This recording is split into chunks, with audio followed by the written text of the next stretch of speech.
slanting through the trees at the edge of night. The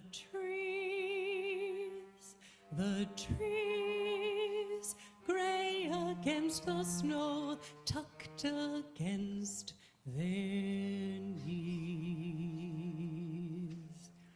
The snow,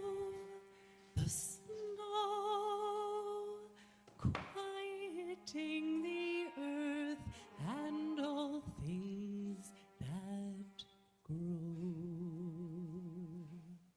The earth, turning like a wheel toward the light's rebirth. The light, slanting through the trees at the edge of night.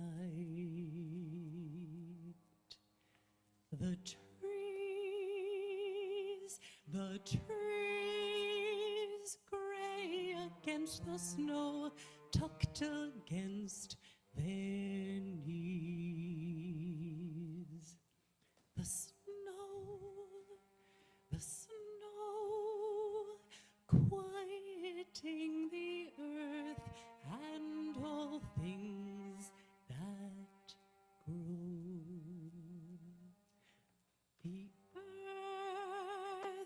The earth, turning like a wheel toward the light's river.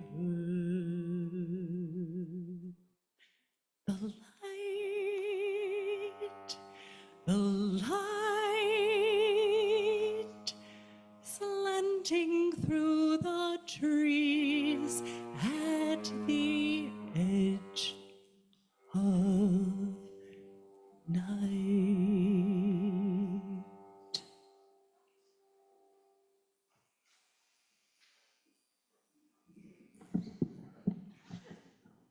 Up north, where I come from, we got just 2 seasons. Now, you people down south here, you got 4 seasons. Do you know them? Spring, and then what? What comes next? No, you're the wrong boy. Spring, then summer, then autumn, and, what's that last one? You got it, ma'am. You got 4 seasons, but up north where I come from, we got just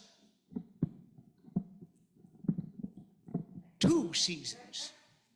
July and winter.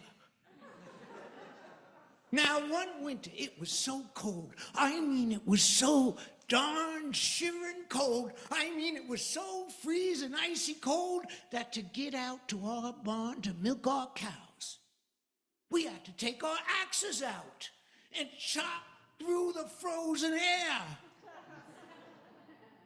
And when we set to milking them cows, instead of milk, our cows was given,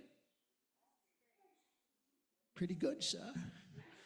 Instead of milk, our cows was given ice cream. Soft serve, of course. I'm telling you, it was cold. Why, it was so cold. How cold was it? Who said that? You're aging yourself. It was so cold. How cold was it? My shadow froze right to the side of the house. And I couldn't get it back to the springtime thaw. I'm telling you, it was cold. Why, it was so cold. You're all aging yourself now. It was so cold, froze the bottom right off our thermometer. 130 degrees below zero. Now, how many of you people out here has ever been outside in 130 degrees below zero? Now, wait just 1 minute. Before I go on with my story, I got to tell you people something.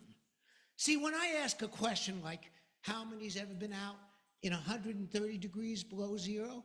I don't care. If you've never been north of the Florida Keys, I just want you to raise your hand straight up in the air. That way, I know you're with me as I tell my story. So are you ready? I'm going to ask that question again. You can put your hand right here. Yep, you too, sir, in the second row. Yep, you could do it. Yep, get ready. Raise it right up.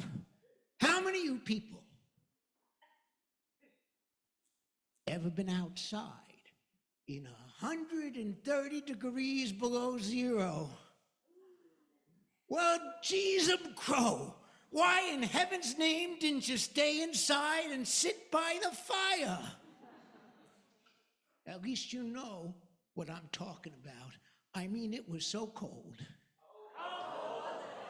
We had to iron on the chapstick. It was so cold. We had to put jumper cables on the hound dog's ears to get the dog up and walking. Why, it was so cold. I had to go outside and split wood just so I could go outside and split wood. I'm telling you, it was cold. Why, it was so cold. We had to chop the dog off the fire hydrant. I know, it's a little sad, I know, but it's what was true. I mean, it was so cold. Our chickens was laying hard iced eggs.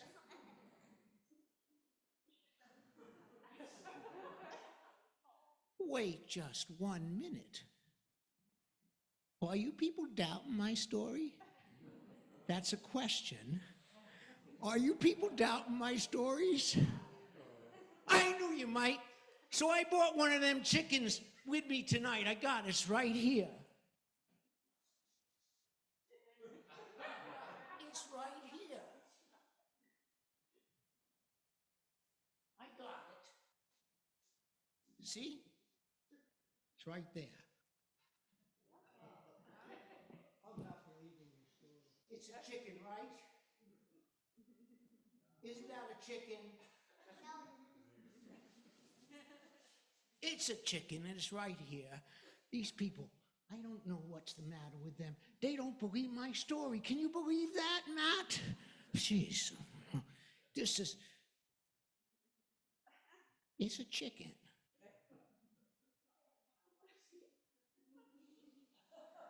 She's shaking her head like this. Nope, it's a chicken, and I got it right here. One of them chickens that was laying the hard iced eggs because it was so, what was it? So, oh, cold, that's right. I got it, it's right here, see? Hard.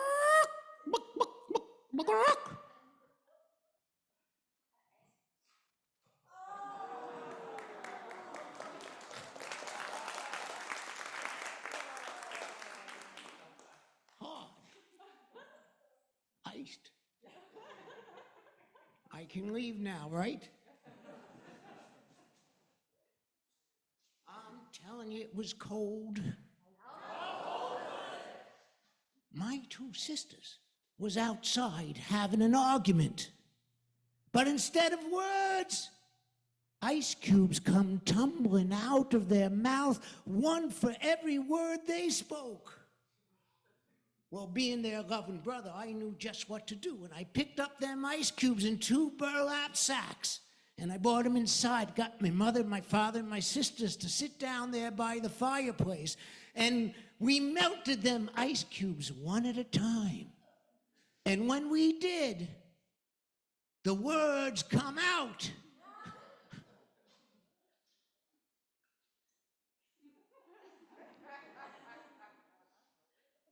You don't believe me. You from the hardware store, right? No. Anyway, you don't believe me. I knew you wouldn't, so I brought one of them ice cubes with me here tonight. It's right back here.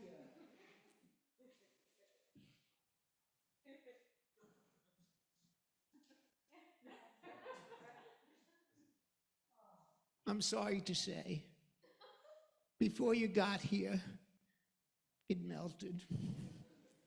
But it was a darn good word. Would you like to hear it? Yeah. Would you like to hear it? Yeah. Would you like to hear it up in the cheat seats? Okay. Sounded something like this here.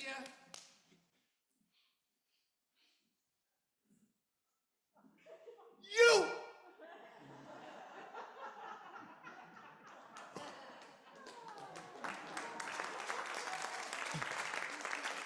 I'm telling you people, it was cold, cold, cold. Why, it was so cold. How cold was it? All them ducks that were sitting on our pond enjoying the summertime, well, the cold came on so hard and so fast that it froze all them ducks right into the pond, and was quite a sight. All them ducks quacking and flapping, trying to get their little duck rear ends out of the pond, but them ducks was stuck. And after time, I gave up watching, and they gave up fighting, and I went home, and I pulled on my long johns, and I settled in for a long winter's nap. But in the middle of the night, I heard sort of a loud, kind of a unified quacking sound. And I ran outside, putting on only my boots with my flashlight in hand, just in time to see them ducks flying away with our pond frozen solid to their rear ends.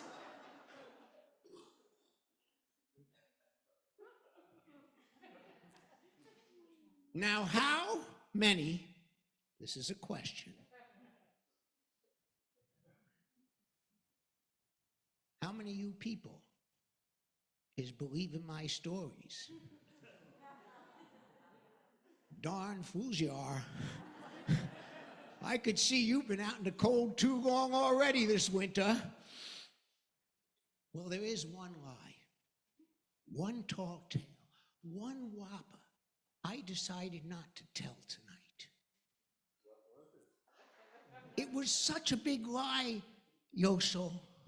It was such a big lie that when I first heard it, my ears swelled up till they hung down below my knees. I mean, that was a big lie. My ears swelled up big and they hung down below my knees. There weren't nothing left to do but flap them ears up top of my head and tie them together. At least I had myself a nice warm hat for the cold, cold winter. But I'm not going to tell that story tonight.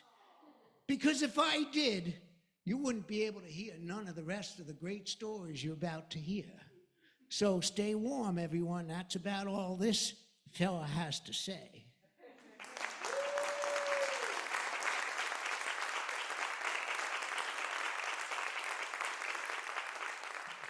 Welcome, everybody. That was John Porcino.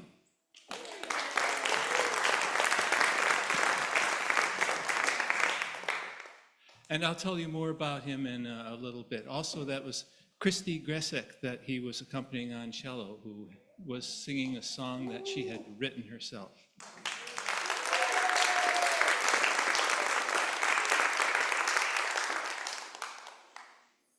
So, with thanks to the Rebekka Project for their help, we want to acknowledge that we are standing on and benefiting from land that has been seized, expropriated, and taken from indigenous peoples, often through deceit, falsified deeds, and violence. For thousands of years, this place, this land right around us, has been Nipmuc land. This place is still the homelands of it's still their homelands. They are still here. Their voices are still here in the air we breathe. This whole region is still the homelands also of the Pocumtuck, the Nirwatic, the Waranoco, the Agawam, and the Abenaki.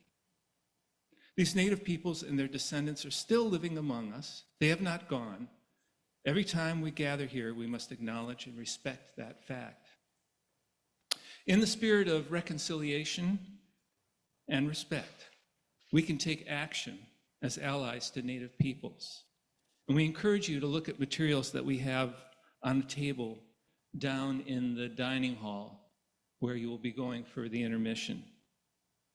We suggest these ways. There are a few ways that you can be an ally. Any land acknowledgement should also contain an acknowledgement of the land. We have been taught by Indigenous elders that to draw our minds together at the beginning of any gathering, we should remember to be grateful and thankful for all that we have been given. We give thanks to the sun every morning and to the moon and stars each night. We give thanks to the four directions, to all living creatures, they are kinfolk and teachers, to the woodlands, rivers, and streams that sustain us. We give thanks to the hills and plains who are a part of us as we are of them, to the last 7 generations and to the next 7 generations, to our ancestors who have guided us and who are here with us now. We did not have to ask for anything. All this has been given to us. Acknowledgement and expressing our thankfulness are the first steps in a long process of self-education. We must listen to native voices who can remind us and teach us how to live in balance and reciprocity, giving and receiving in community. We are all in this together. What we have been given calls us to live in a good way. Now may our hearts and minds be one.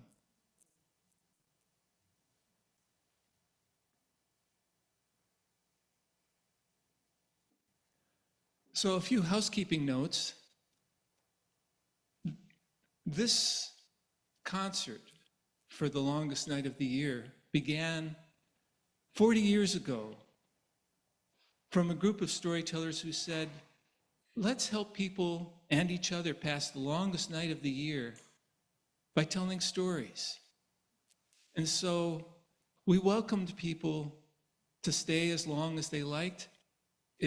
And now we welcome you too. Treat this as your living room.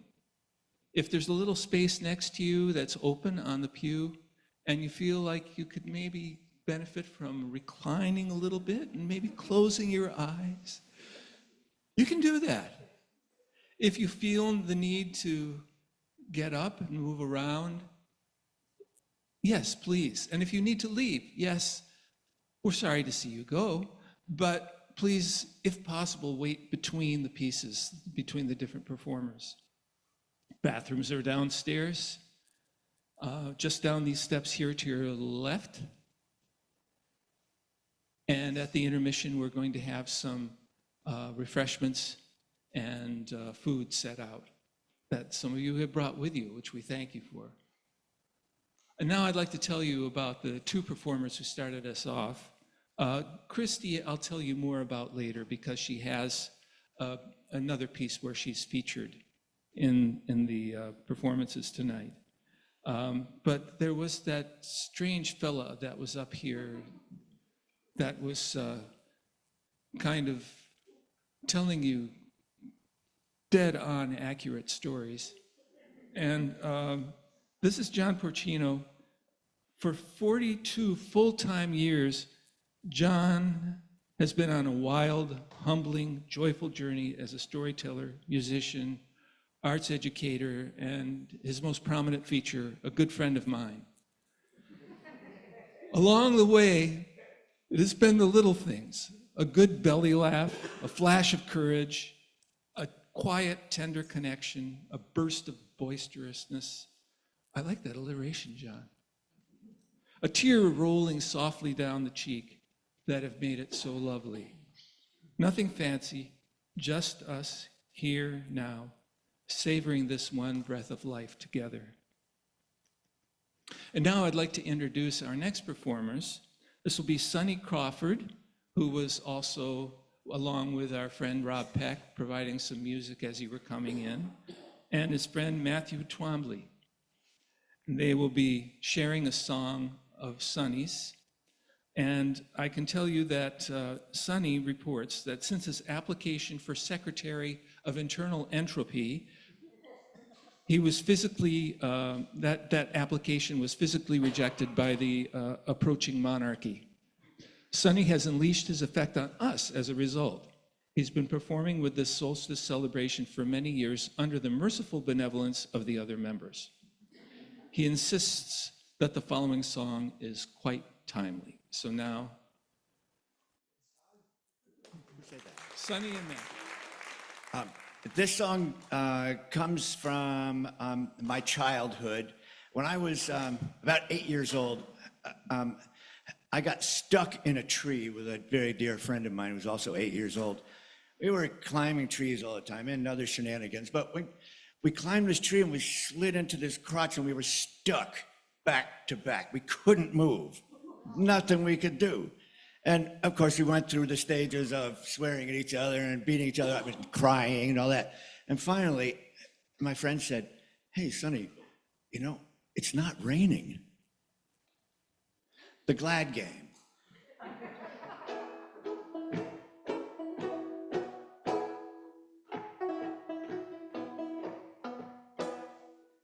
I got home from work one night.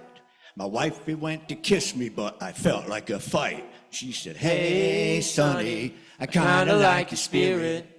I got some energy, let's go upstairs." I stuck my key into the car. It broke right off and there we were. I said, "Hey, baby, isn't this romantic? We're out of money and we can't get home. It's the glad game. Anyone can say it, it's the glad game. You gotta try to play it."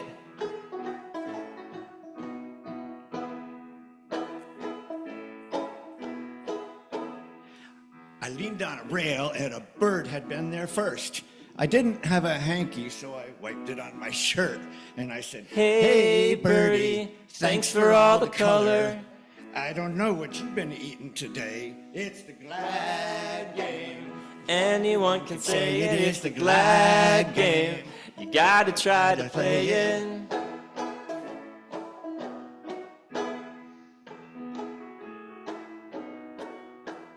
Sam pitched a ball, Tinian swung a bat.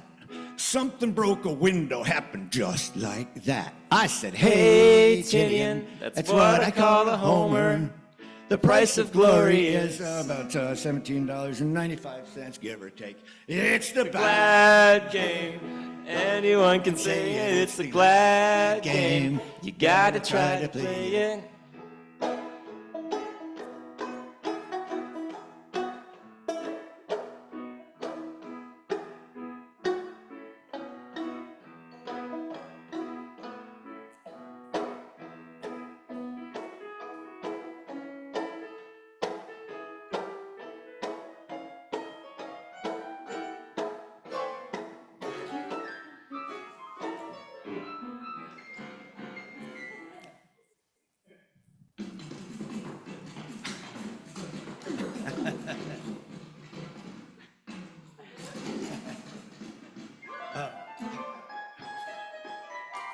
Matt.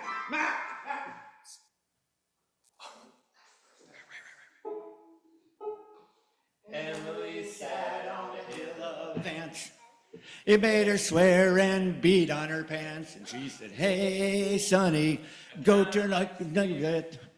God and slim disease to go up and dance. It's a glad game. Anyone can say it is the glad. It's the glad game. Skibbity-dibbity-dibbity, glad game. Bam-bam-ba-doo-doo, it's the glad game. Once more. It's the glad game. They can't sing it if they want to, Yeah. Cool. It's the glad.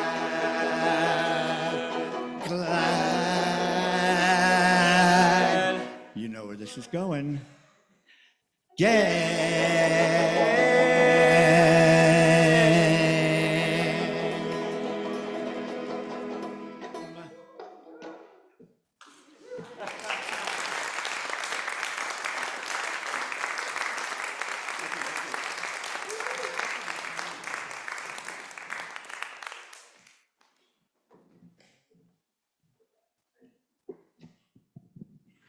Sonny and Mathew.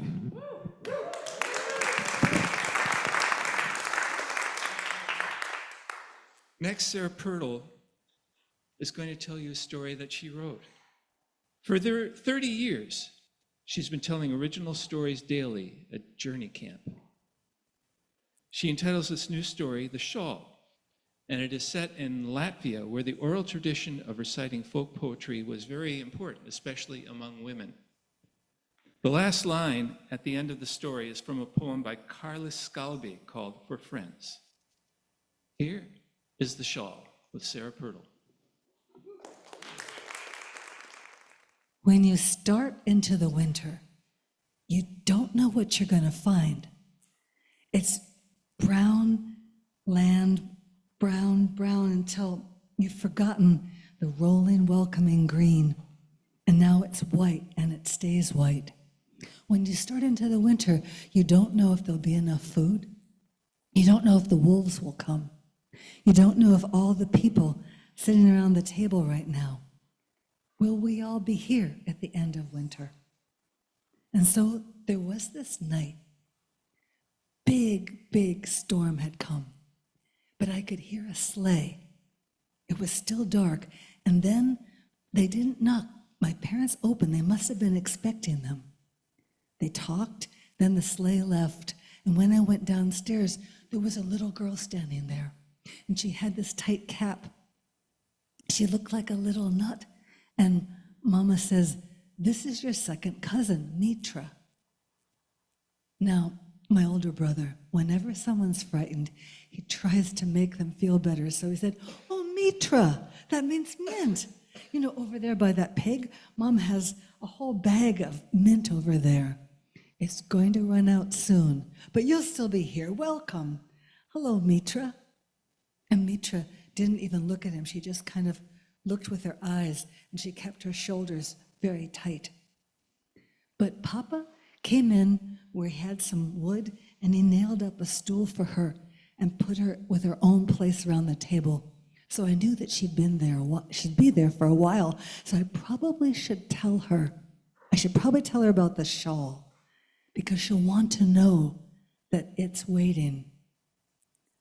Well, a few days from that, Mama put one raisin in each of our bowls of the cereal that we loved in the morning. And I knew those were the last raisins. So Mitra and we tried to make them last as long as we could. They were delicious. And Mama said, "We want you to have your own place to sleep." And Mitra got just the right covers and the right pillow, and they were all set until the day when it was howling wind. My brother was so scared. He said, "Mama, can we take out the shawl now?" And Mama said, not yet. So she gave my brother a big hug and kept telling him poems until he felt better. It was after that, a good time after, our favorite tree in the storm, the branch went down, the big, beautiful branch, and we all stood outside crying. And my older brother said, "Mama, now we should take out the shawl. And Papa spoke up and he said, "We'll need it even more later." I saw that my friend Mitra was as scared as the rest of us were. And I said, "You know, Mama told me that the shawl has been passed a long time. My great-great-grandmother, when she was a little girl, they say there was a time that she couldn't stop crying, and so her mama said, 'I have something to show you, dear one. Oh, sweetie, here.' And she took out the shawl that she only wore once a year, and she wrapped her around it, and she hugged her and rocked her back and forth until she stopped crying. This is the same shawl, Mitra. We're going to get to see it."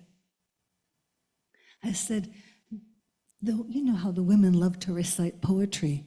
Does your mama recite poetry?" And Mitra said, my mama just sits in a chair and goes back and forth and back and forth. So I went upstairs. I have my favorite doll. I had this rag doll I was making from scraps. I took that, I got it all set just right, and it came down and I put it in her hand. So in the morning, we'd take out our dolls and let them talk to each other. And so it was one day, and then the next day, and things were getting better until the snarling came. The snarling was there, and the men were coming and knocking on the door. I said, Papa, and they took out these wooden cudgels and they gave them to them, and my brother said, I'm gonna go too. And Mom said, don't, no, you stay here, but we need him. And so they put a big staff in his hand, and they went and they chased the wolves, and they got them away, and then the wolves came back. And then there were prickle bushes, and we yelled out, watch out for the prickle bushes, but they had to go through and chase them and chase them and chase them. And then the sun came up, and then the wolves were gone. And we were all shaking, and we let Mitra say it. She said, what about the shawl? And Mama said, it's time. We all came together like a close knot, and she took out her egg basket where she kept the shawl. And then she said to Mitra, would you like to take it out with me? And so I helped her. My younger brother said, I counted the roses one time. There are more than 100, Mitra. So we wrapped him up first. We wrapped him up in the shawl and then rocked him back and forth until he could be laughing again. And everyone had their turn. My older brother, and then it was Mama's turn. And for Mama, we put it right around her face. Oh. And we put our hands on her shoulders and rocked her back and forth. Rocked her back and forth until her smile really came back. And there was Papa, and everyone had a turn, and then it was time for me and Mitra. So they wrapped us up like a bundle together, and then some put their hands on our heads and some on our shoulders, and out came the song that always comes with the shawl.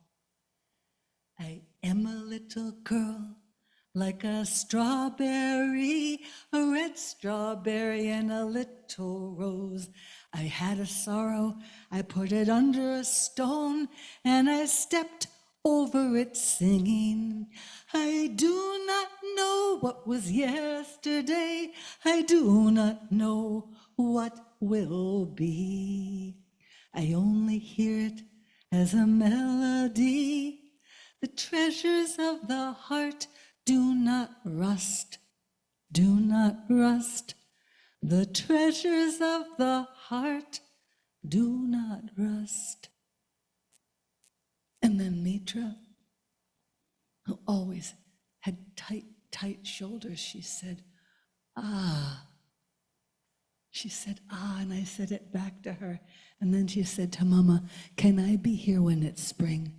And can I be here when it's summer? And can I be here when it's winter again? And Mama said, yes. Do the song with me. I had a little sorrow. I had a big sorrow. I had a very big sorrow. I put it under a stone and I stepped over it. I stepped over it singing. And so the clouds joined with us and they sang with us. Will you join? Will you be the wind? Will you be the clouds?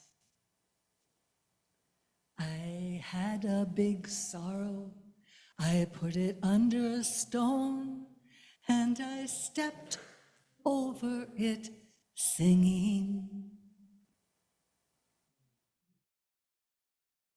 So we're especially excited and pleased to be welcoming Joyce Deer-Vincent as our guest storyteller this Solstice concert.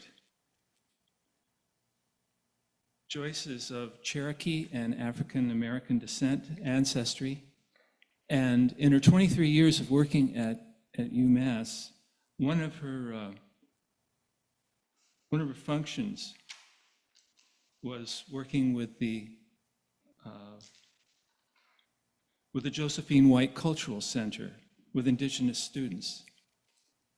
And she began sharing some interactive stories as a means of engaging people in the oral tradition with active listening. And she discovered that listeners of all ages in the local Native community and their allies retained the stories better, hearing and acting them out. And they were smiling and laughing as they did so. And they went on to share them with the children and their families. Besides telling traditional tales, Joyce says, I like it when new stories come to me in my sleep that I then formulate and share. As an individual who is differently abled due to various health issues, her tellings not only expands her world, but brings much joy for those around her. And she says to herself, Joyce, welcome.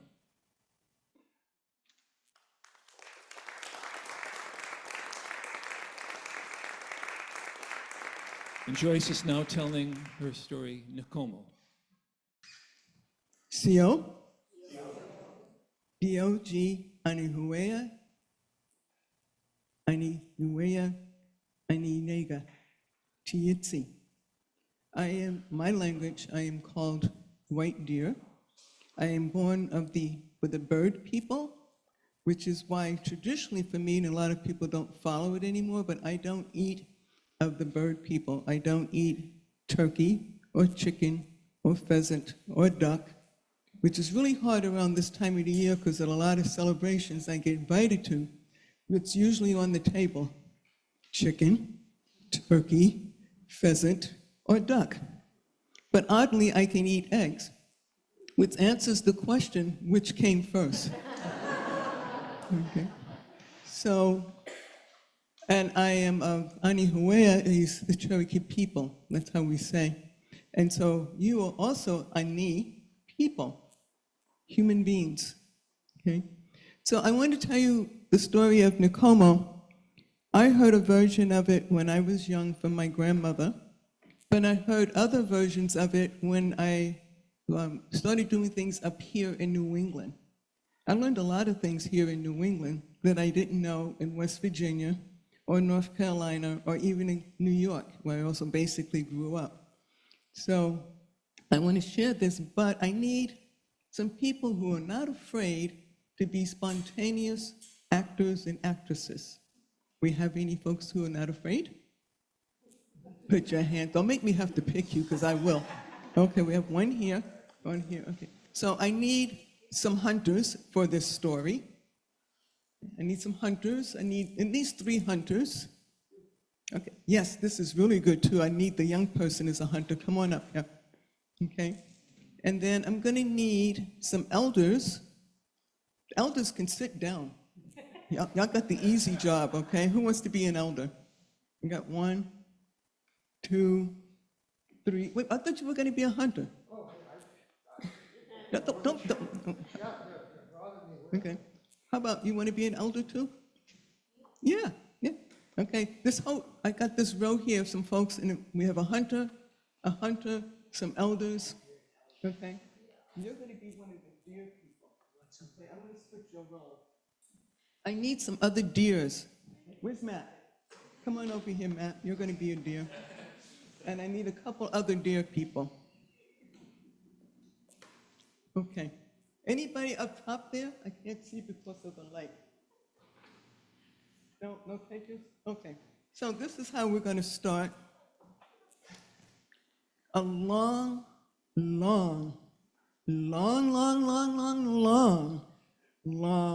very long time ago, before there was a place that people now call, begins with an A. Thank you. There we go. Okay. So before that, before colonizers came and kind of renamed things, the story goes back before that. And I tend to think the story is true because there's variations of it up and down the eastern seaboard. And if different people in different places have a tendency to have a similar story, I tend to think there's some truth to that. Just like I think little people and Pukwudgies and elves truly exist, because they exist around the world in different places. Different cultures have them, so I don't think they're made up. But that's just me. I also think Santa Claus is one of the little people, just so y'all know. And that's why he has tiny 8 reindeer. Okay? So this long time ago, what happened was harvest season came. Harvest season usually happens when? Around August for some people, and September, right? And what do people usually do during harvest season? They work hard and they do what? They feast, but also they gather and they store provisions. Because what is coming? Okay. So what happened was one year, winter decided to come very early. I'm talking late September early. In October, the snow was already getting on the ground, piling up. And so people, the food started going down. Okay? And we used to have in this part of the world here, these structures that a lot of the indigenous communities would make where they would store provisions. In other parts of the world, they now call those, and even here, farmers tend to call them what? Begins with an S. Silos. Okay, same concept. I wonder where they got the idea from. Just a thought. Okay. But anyway, the food started going down. So the elders got concerned. Where are my elders? Okay. So they called the hunters together. Hunters, go see your elders. You got to get up and walk over to the elders now because, it's only fair. Because if they're like me, they got creaky knees and creaky backs and, And the elders said to them, look, we're starting to run low on food. We don't know how long winter's going to last. It's here too early. We need you to go out and try to see what you can find for food for the people.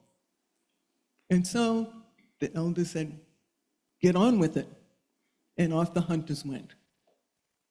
Skedaddle, hunters. Go find some food. I don't know about these hunters. They're a little slow, okay?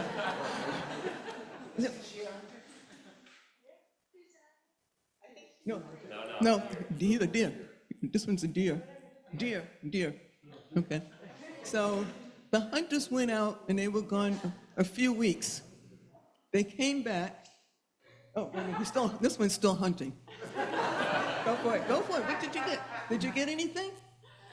Did you? I had a big deer in mind. Well, okay. So they came back to the elders. We gotta teach them how to have some respect for the elders. Okay. And the elders said, so what did you get? And what did the hunters say? What are you offering? What'd you find? We can't hear you, hunters. I found a big buck. You did? Okay. And you brought it back? No, I got stopped. Oh, well, too bad. Okay. Anybody else find anything? I found a hare and I found some berries. A hare and some berries, okay. Some fruit, some apples. And some apples. And I haven't dried out from being so cold.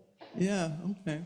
Maybe some Brussels sprouts and carrots. Some Brussels sprouts, some carrots, and you found one hare. Any hard-iced eggs? Wait. Okay, elders, how many people in your community would you say? Give me a number. 200. And you got one hare. How big was this hare? Was it a jackalope? Really, really big. Was it a lop hare? How big it Was it a lucky? Fold its ears so Fold his big. hands, oh, like somebody else I know. So big. How big was it? Let me stop. I don't want to steal from his story. Okay. So the elders said, we're not so sure that's going to cut it. You need to go back out. So the hunters went back out. Did the hunters find one more hunter to go with them? Maybe if you had a third hunter.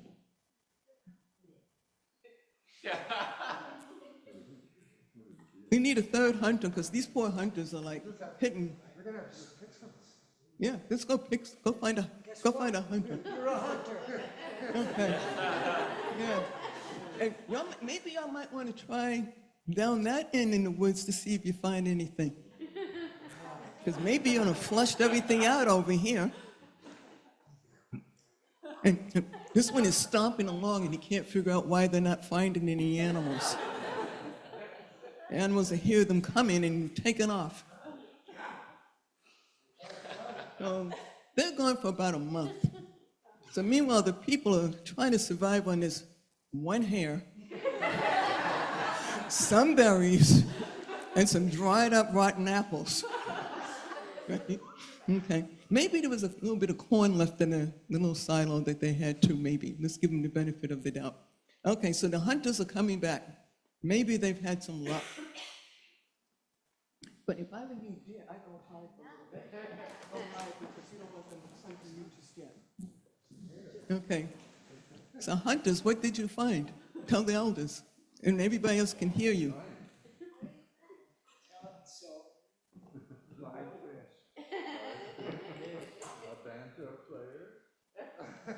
A what? A banjo player? Not just any banjo player. Glad. You want them to eat a banjo player? They're not cannibals. Maybe you need to use the banjo player to attract more game. Oh, that's a thought. Wise elf. Okay. Good point. What else did you get? I've got a basket of trout. A basket of trout. Which river? Did you find a river that wasn't frozen over? It's kind of in underground. Or was it the one that the ducks picked up the pond with? The lake? No. Oh, okay. And what did you find? Fish. Another fish. Was it a trout? No, it was a bass. A bass. Nobody found any catfish? I like catfish myself. No catfish. Okay, so we basically got a bunch of fish. And a banjo. And a banjo player. So maybe was the banjo player playing the banjo while folks were drying the fish to share? Possibility? Okay. So how many fish in total did we have? He said 5. I didn't really count it. A basketball, okay. Okay, so how long do you think it's gonna last? Once you dry it? Okay. 1, 2. 1, 2. The last one banjo.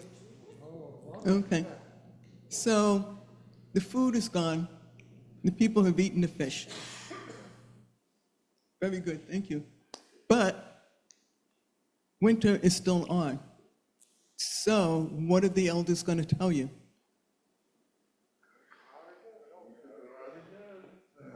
Get to stepping.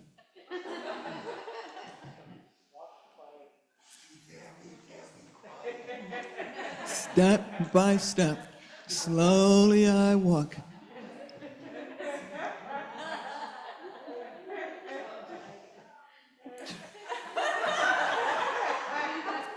I like that deer. That's a good deer. Okay. This one's hiding too. No, you can't hit that one yet.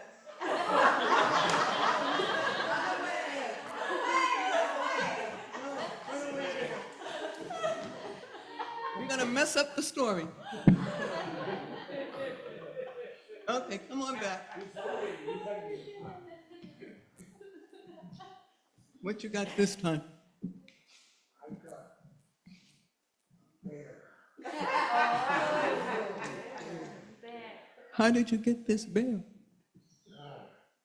Took some work. Wait a minute, but was the bear hibernating? Well, it woke up. And you're still alive to tell your story. What kind of bear is this? What kind of bear is this? Black or brown? Do we believe this? You woke up a brown bear from hibernation, and you caught it real easy and brought it home. I'm just saying. If you had said a black bear, I'd be okay with that. You want to switch your story up? But you said brown bear. I did.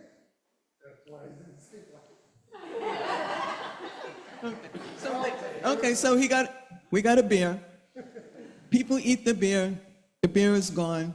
Now what? And winter is still going. So December, the solstice is come and gone. And the snow is still coming. So what happens, elders? Where did those ducks go? They went south, they left your butt. So you got to go out one last time at least. No, and stay away from up there. I know. Okay, I need to have a conversation with my dear people. Yes. Okay, I'm going to give you some lines to say. Okay? Before, these feelings are kind of like sad right now.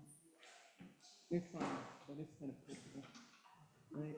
And if you leave them to their devices, chances are they ain't gonna make it. So, what you're gonna do is one of you is gonna say,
okay. Hunters, come on in. I want to see what you got. Oh, this hunter's still out there. Somebody tell that hunter to go look for a rutabaga. No, him, I'm trying to bring a him book, which is okay, but I don't know how good it's going to taste after you roast it. Now, the last time I told this story, a few weeks ago, one of the hunters surprised me with one of the answers they had, but now you can't use this answer because I'm telling you. They said, and I asked them, what did you find this time? Somebody said, I brought back a seagull. And that was the first time I had ever gotten that answer. And then I went home and I thought about it, but that makes sense. East Coast, by the beaches, seagulls make sense. And they don't have enough sense to go south for the winter. So they're fair game. But you can't use that now. Okay, so did you find anything? Yes, I did. What'd you find? Squirrel. I knew we was coming down to this. Okay, we got a squirrel. Yep. What you got? Found a cow that's getting ice cream.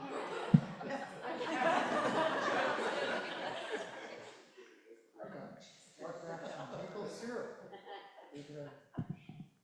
Sugar on the stove. Okay, when do you tap trees? I'm just saying that I know my people are from down south, so this is a northern thing.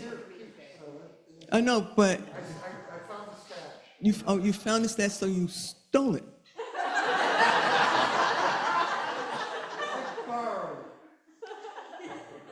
Elders, You okay with this? I'm so hungry. But who did you borrow it from? Another group of people that was starving? Just there, it seemed like it was a story. I think this is a colonizer in disguise. I'm just saying. But we have a surprise for you, hunters. The deer people have a message for you, so come gather around. All right, so the people of the deer, we've decided together. Who are you, by the way? Little white deer. Yeah. Big buck and little white deer. I guess that's. We've decided as people of the deer that we will. Sacrifice one of our own. So that we may sustain you. And there's how many things? How many things do they need to keep in mind? Do you remember? Three things. Yes. There's 3 things to keep in mind. First thing is that the deer that we give to you, it has to be a clean kill, either with a clean shot or an instantaneous death. The second thing is that it cannot be a female or a pregnant female deer that's sacrificed. And the third thing is that you have to be able to respect the wildlife, the deer, or else you will be sick. Yeah. So those are the those are the 3 things that we've decided. Yeah. And so that is part of the Nikkomo understanding, the agreement between humans and the deer that they made. So up here, and now down in my neck of the woods, we had a similar agreement, and unfortunately, some of our people broke that covenant with the deer people.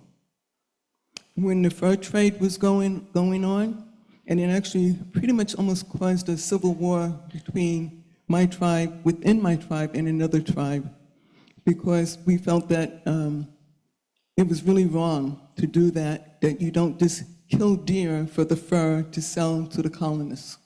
And that's what had started happening. And our people started getting really divided amongst ourselves and getting disoriented around our own customs and traditions.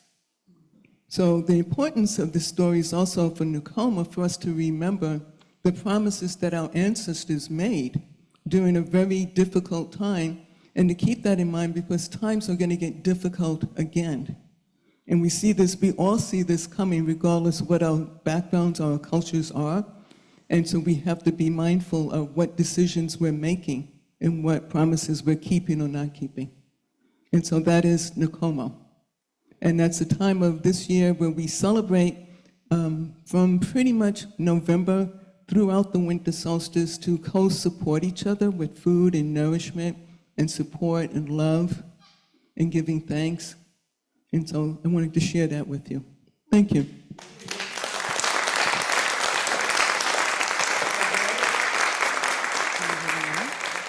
Okay, this is Tim Van Egmond, and he's going to be doing a song in mountain dulcimer called As the Lights Go Out by Kate Rusby.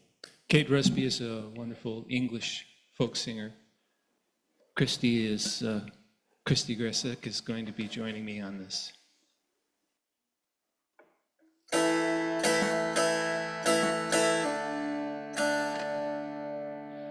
Come all of you who carry doubt, stand by me as the lights go out. Stand by me and the stars they'll shine. Tonight the stars are yours and mine. Tonight the stars are yours and mine.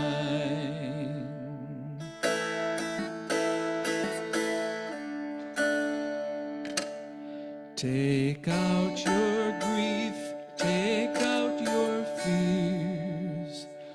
tie them up on threads of tears, then hang them up on a star so bright, and send them out into the night.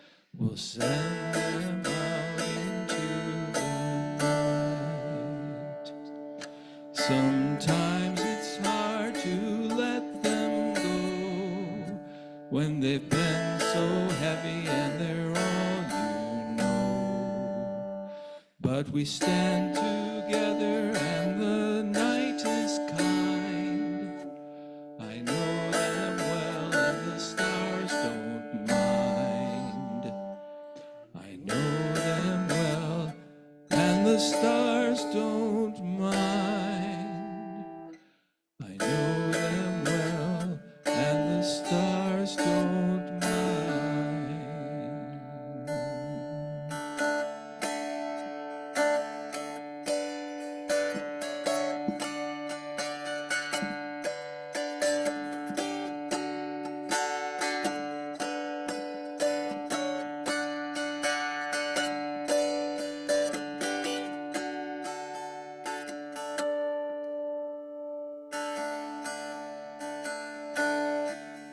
So with brighter heart, so with lighter heart and lighter tread, we can face the dawn with a smile instead.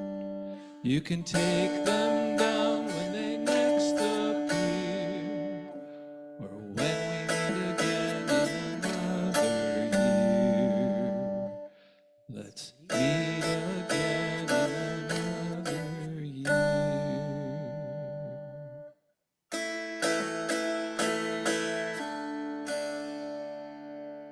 So come all of you who carry doubt, stand by me as this light goes out. Stand by me and the stars they'll shine. Tonight the stars are yours and mine. Tonight the stars are yours and mine. Tonight the stars are yours and mine.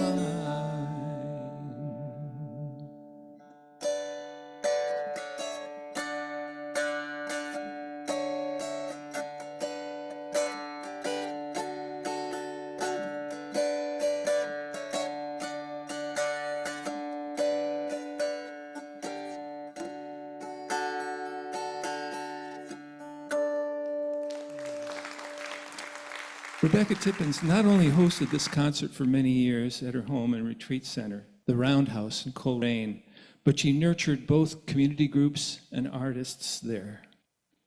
She says about this story, which is Elsie Piddock Skips in Her Sleep, adapted from the story written by Eleanor Fargeron.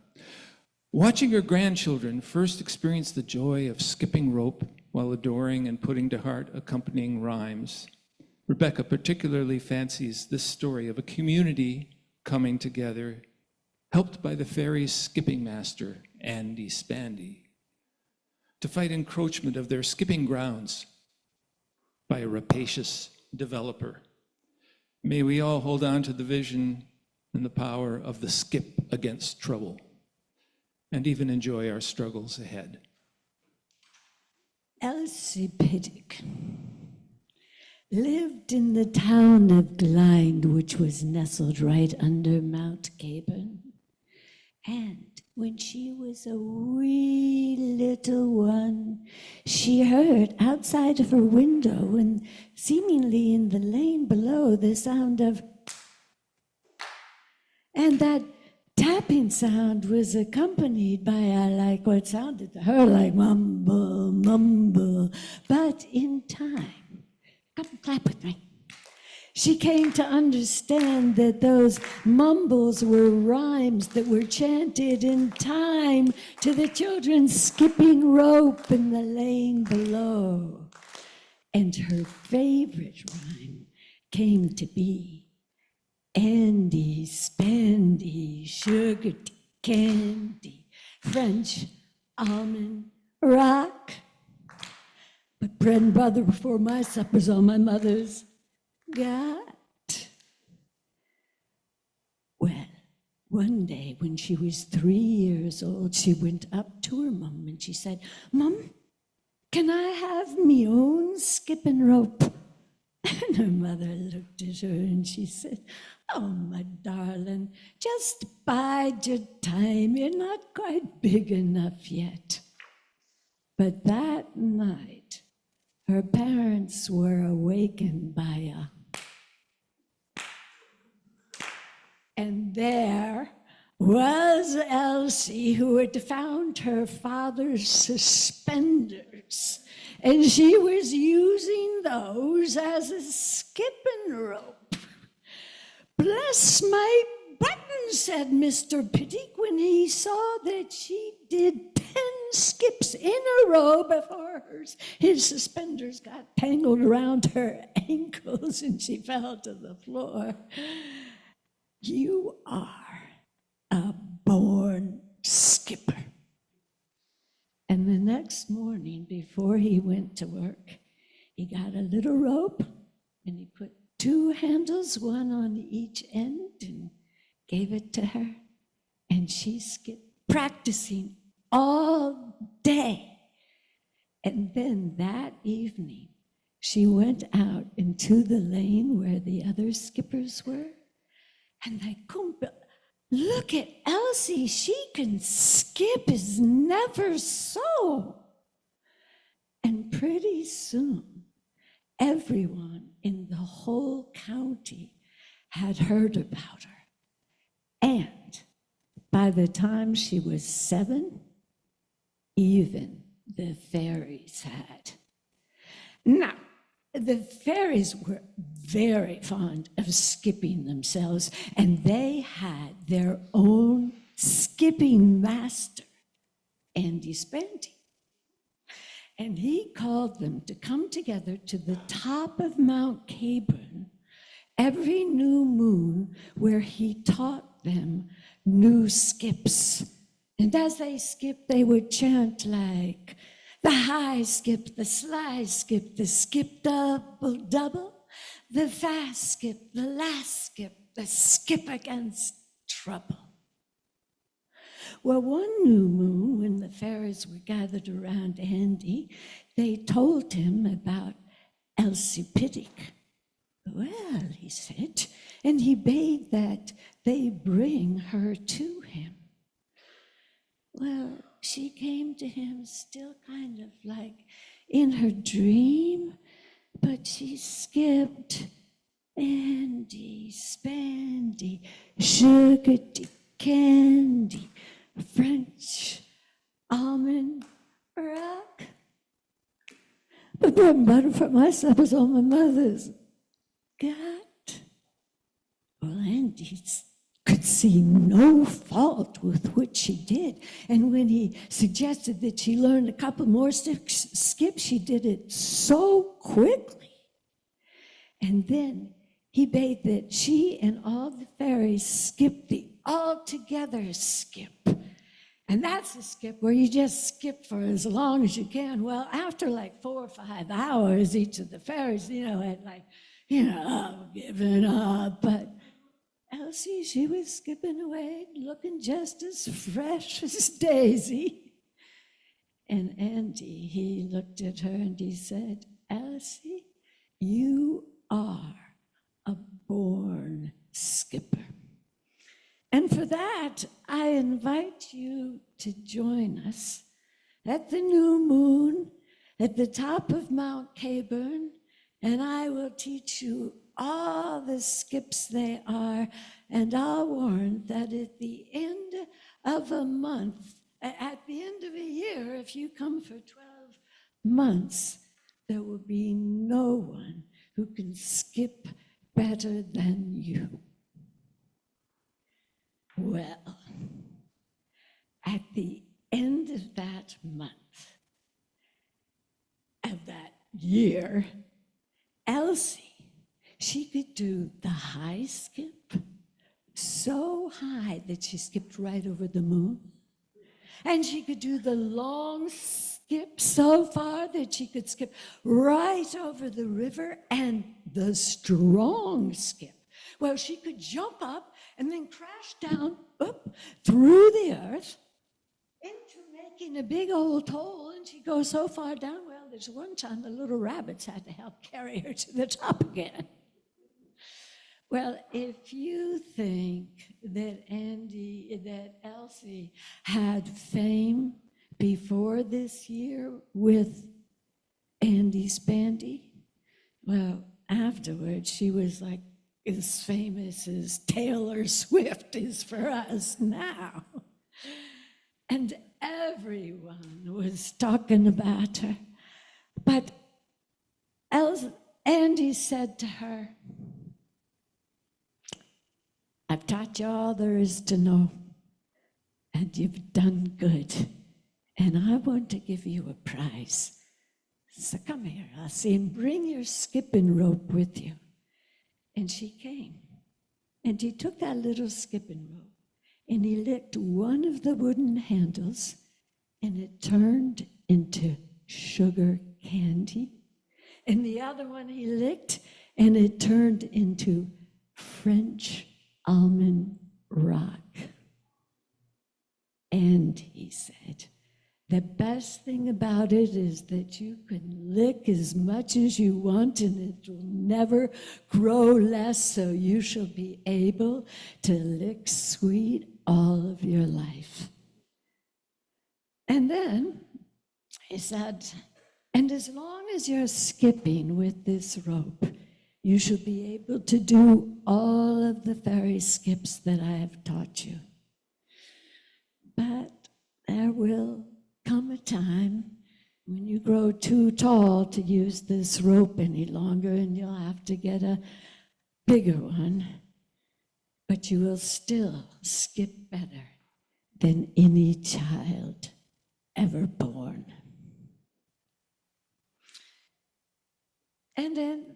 And Elsie, she did have to put her rope away. And there were rumors that went around the village and indeed the county that talked about the skipping that she used to be able to do in the day. But by that time, years had passed and nobody believed that they were true at all. They thought they were just a legend. But sometimes Elsie, she would take out that little rope and suck on her sugar candy or French almond rock.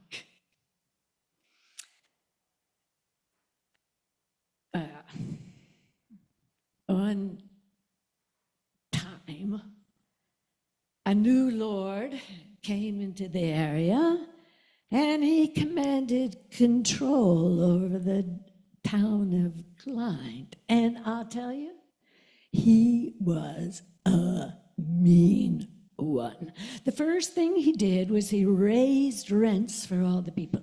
And then he cut off their footpaths, so instead of being able to go right over the mountain, they had to go all the way around. And then he put up fences. Well, the villagers, they tried to fight back, but he had this whole cadre of lawyers with him. And he won most of the time. But when he said that he was going to close down the top of Mount Caburn so they couldn't skip the new moon in, they were furious. But what to do? How to fight back? And so some just went into despair, like little Ellen Matlock, who, well, she was the best of the young skippers at this time, and one day she just went off into the woods and she sat down on her favorite stump and she just began to cry. And then she felt a little tap on her shoulder. And an old voice said, "Are you crying, for trouble, my dear. You should skip against trouble. Ellen just cried more. I'm not going to skip anymore if I can't skip in the new moon on Mount Capen. Well, said the little voice, why can't you skip in the new moon on Capen? And then Ellen told her the story. This shall never do, said the old voice. And then she thought a minute and said, here's what you're to do. You're to go back to the villagers, and you're to tell them to write the Lord a letter. And in that letter, you can tell him that he can build his factories on the top of Mount Capen only if he takes down his fences and he allows to have one more skipping match on the top of Mount Capen. And at this match, anyone, do you hear that? Anyone who has ever skipped on Capen can skip in their turn one by one, and when the last person has skipped their last skip, then he may lay his first brick.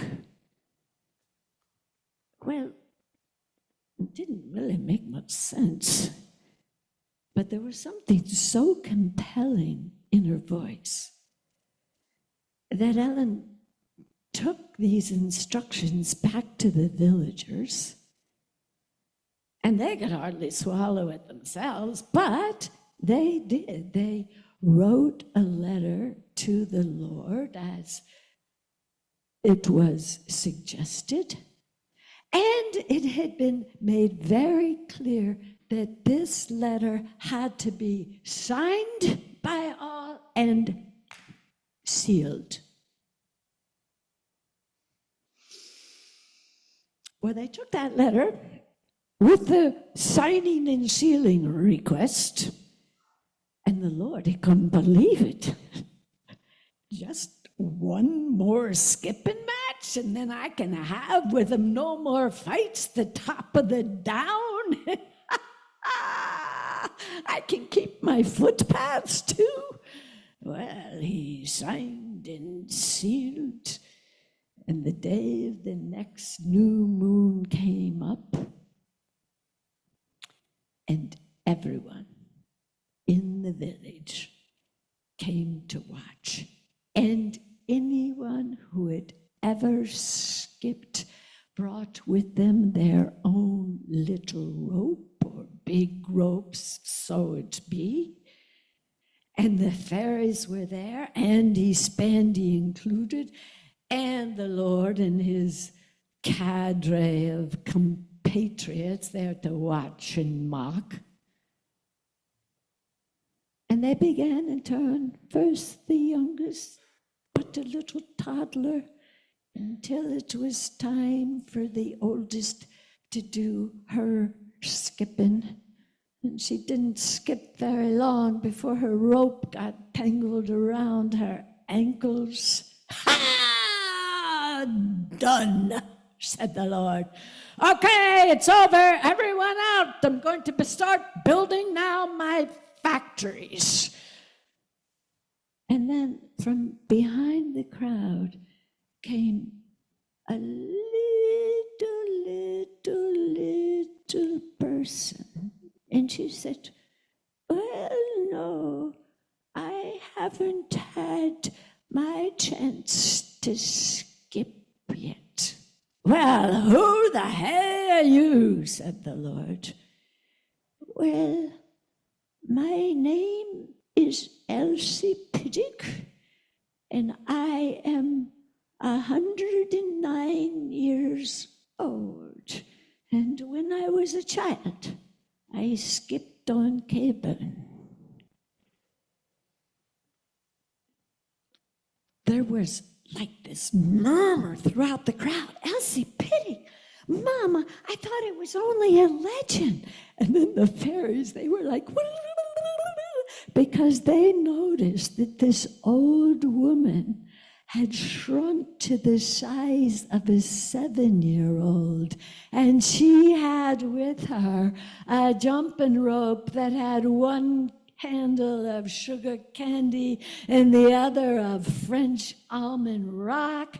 And she got out there and she started to skip, and she started showing off her little tricks, the high skip and slide. And then it was time to do the skip all together, which meant, well, however long you skip, and she skipped all through the rest of the afternoon, into the night, throughout the night, into the next morning, into the next afternoon. And by this time, the Lord was kind of furious, and he said, okay, already, all right, already.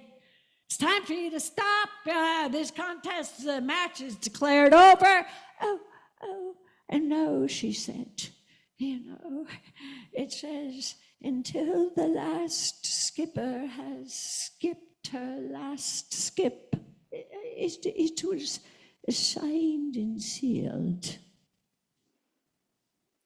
Well, this made the Lord so angry that he and all of his cronies tried to grab her, but she did the sly skip, the toe skip, the skip a leg of feather, and she was able to escape them every time they went to grab her. And the Lord now was so mad that he took his trowel, with which he had brought with him, planning to plant the first brick, and decided that he was going to do it anyway. And he dug a hole into the ground, and he put that brick in on the top of it, marking his right to control. And then Elsie said, now for the strong skip. And she jumped up high and came down strong right on top of that brick, and she and that brick went down into a hole, down.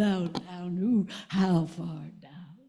And the Lord, still angry, he tried to grab her, but when he did, he leaned over in that hole and he fell right in. Well, a moment or so later, Elsie came skipping by, blithely as ever.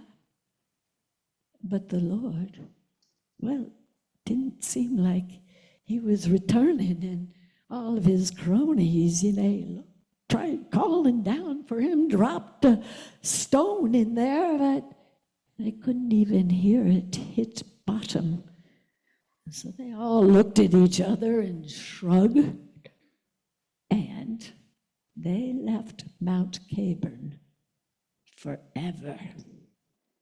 And now Elsie was so happily skipping the skip against trouble. And all those ones in the village, they were laughing and clapping, and so happy they were that they had their rights for skipping forever. And Elsie, she's still skipping up there, because signed and sealed is signed and sealed. So if you go to Mount Caburn on a new moon, you're likely to hear and see an old woman chanting, Andy, Spandy, Sugarty Candy, French almond rock. But bread and butter for my supper's all my mother's got. Well, this is a benefit concert, and we really appreciate your support in coming here tonight, and also those who might be seeing it on Zoom or watching the recording later. We want to tell you a little bit briefly about the organizations that we're supporting. The food bank has been one we've done every year from the beginning. And the Food Bank of Western Massachusetts provides food on a big scale to food pantries and senior centers, elders. They even have a couple of farms that are bringing food to various places of all kinds. Food insecurity, it's grown worse. This is something that's been in the news recently. And food is such an enormous, important thing, and so many other things depend on it. And it puts me in mind of the story that Joyce told. They not only provide food, but they also address the root causes of hunger. Now, there's also the Partners in Health. This is, for those of you who read Tracy Kidder's book about Paul Farmer, who founded Partners in Health, Mountains Beyond Mountains. It began in Haiti with his work there, and it treats diseases among disadvantaged people throughout the world, and also social justice. Then also there's the Center for Biological Diversity, which protects species of animals and plants and their habitats who need a lot of help. As you may have heard, we're in the middle of the 6th extinction event in the history of the world. And this last year, 21 species were officially declared extinct in the US. So it's really vital to be on the support team in that way. So we have a table that has information about these organizations downstairs, so you can learn more about them and hopefully give them more support on an ongoing basis. In any case, once again, thank you.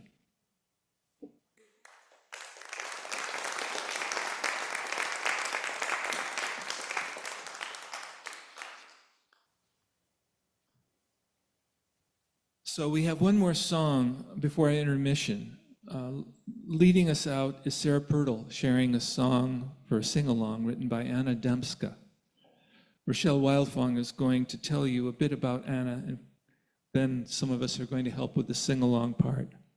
This is Earth Moves Deep In, a short call and response song by Anna Demska. So you knew her, she lived with you? Yes.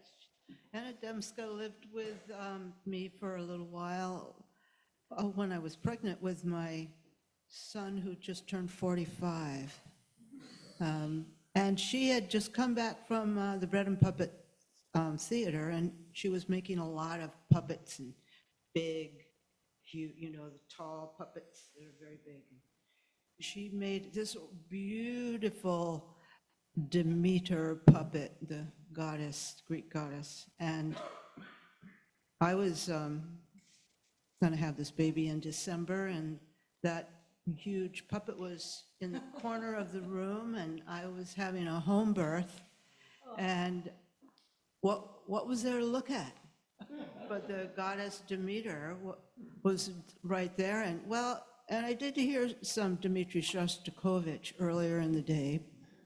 My son's name is Dmitri, but Demeter seems to me was the reason why we named him Dmitri. So Anna told me a little story about she was trying out for a part. Anna spent her life, and she still is doing this in Maine. She teaches singing. She does choral singing. She's has an amazing voice. And she was trying out for a part with or some kind of theatrical musical thing in New York, and she was telling me about how nervous she was about trying out for it, and she didn't know what she was going to do. And then she said, I just decided. I was on a skiff, and I was poling. She was poling the skiff. And then she started to sing, and her voice is so lovely. Something like that. Yeah. And I found out, because I Googled her, I hadn't seen her in so long, she's teaching Tai Chi up in Maine, and she said Tai Chi is very much like teaching people to sing, teaching people Tai Chi. That Demeter puppet went to the Pentagon. Anyone else here surround the Pentagon November 17th? There was a whole group of 2,000 women, and Demeter was there. Well, this is the triple spiral that you'd see in the rock of Newgrange. So this morning, the filtering light came and hit this. We're going to sing a song that Anna wrote. Echo me back. Earth moves deep in, sun grows dim. Earth moves deep in, sun grows dim. Move into dark to feel the spark. Move into dark to feel the spark. Go deep, go easy, go slow. Go deep, go easy, go slow. Let's do it once more. Earth moves deep in, sun grows dim. Earth moves deep in, sun grows dim. Move into dark to feel the spark. Move into dark to feel the spark. Go deep, go easy, go slow. Go deep, go easy, go slow. Before the intermission, come close around the table. When you blow a candle out, it doesn't die. It flies inside. As we blow these out, before our 15th intermission, and there'll be a callback song, will you join us in saying, I carry the flame? Here we go. 1, 2, 3. I carry the flame.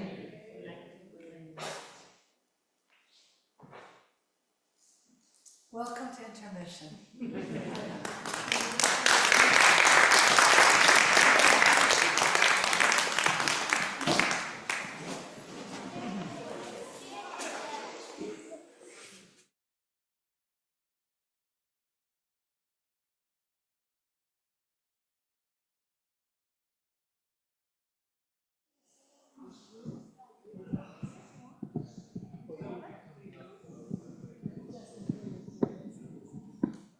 I'd like to teach you our callback song. It's about 50 years old, written by a man named Charlie Murphy. And it's just a great solstice song. It says, light is returning, even though it is the darkest hour. No one can hold back the dawn. That's the beginning of it, but if you are in the mood for singing, and you don't have to be, but if you are, let me do a line and then we'll repeat it together. Light is returning. Here we go. Light is returning. Even though it is the darkest hour, even though it is the darkest hour, no one can hold, no one can hold back the dawn, back the dawn. Now we'll try it all together. Light is returning. Here we go. Light is returning, even though it is the darkest hour. No one can hold back the dawn. Same thing. Light is returning, even though it is the darkest hour. No one can hold back the dawn. Let's keep it burning. Let's keep it burning. Let's keep the light of hope alive. Let's keep the light of hope alive. Let's just try those two lines. Let's keep it burning. Let's keep the light of hope alive. Faith safe our journey. Faith safe our journey through the storm, through the storm. Let's keep it burning. Let's keep the light of hope alive. Faith safe our journey through the storm. Back to the very beginning. Light is returning, even though it is the darkest hour. No one can hold back the... Let's keep it burning. Let's keep it burning. Let's keep the light of hope alive.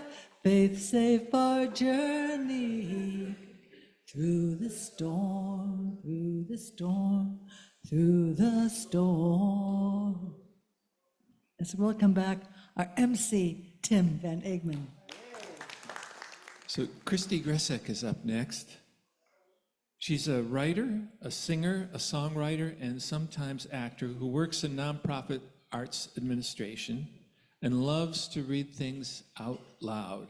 Seriously, if you need something read or recorded, ask her. So this started out as a short story that I'd written, I don't know, maybe 15 or so years ago, but it still feels relevant. So this is called And Then the Geese Were Gone. On Monday, December 29th, the geese were suddenly gone.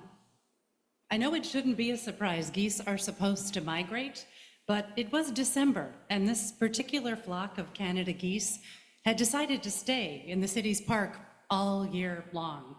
I don't know if the lights or the electromagnetic fields or confused them, or if maybe the squishy white bread that people fed them became a problem.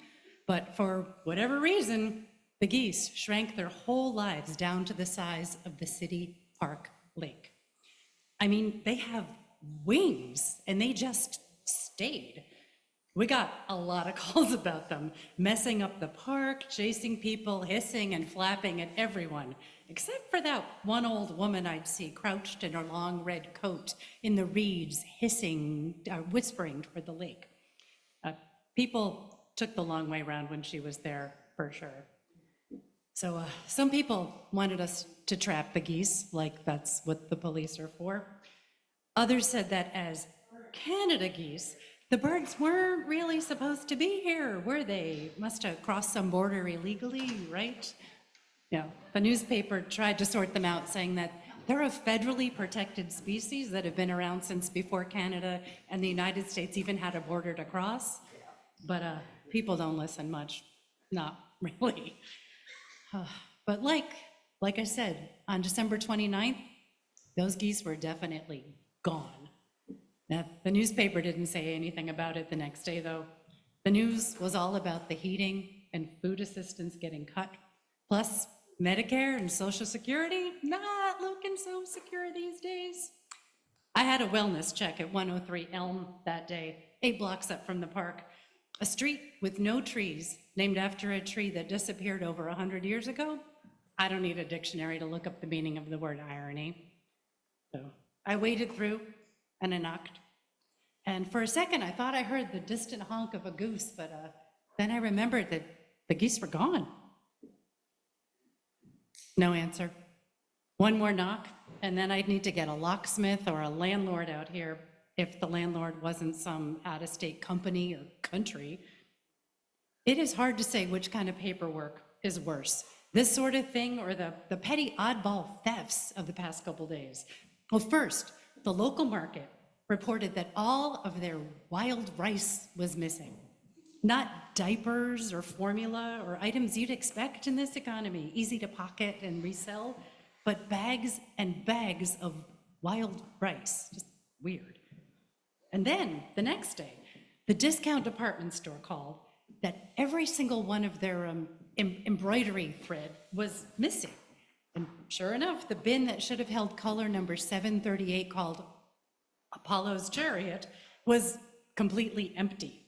The other yellow thread, untouched. For whatever reason, it looked like someone really just needed Apollo's Chariot really bad. So I knocked again at 103 Elm. There was a long, low hiss of what could have been an old-fashioned radiator if the notice at my feet hadn't taken effect yet. I knocked on it and I said, hey, you in there? And there was a fluttering sound, like maybe someone wearing lots and lots of layers, and then finally the clink of bolts. Then a white head appeared above a long red coat. You okay? And the woman just stared, her dark eyes shifted light like a stormy sky. And, you okay? I repeated. And slowly she stretched her neck forward like she was gonna share some secret. But instead, she hissed. She hissed like it was a manifesto or something. Okay, I said, maybe bring in the mail next time, okay? She narrowed her eyes and she slammed the door. Just another day here in the city. Well, the next day, December 31st, I was on my way down Park Street and saw Reno, homeless, heart of gold, never ever sober. Asked me if I saw the parade heading up toward Elm the other night. No parades recently, what would we celebrate?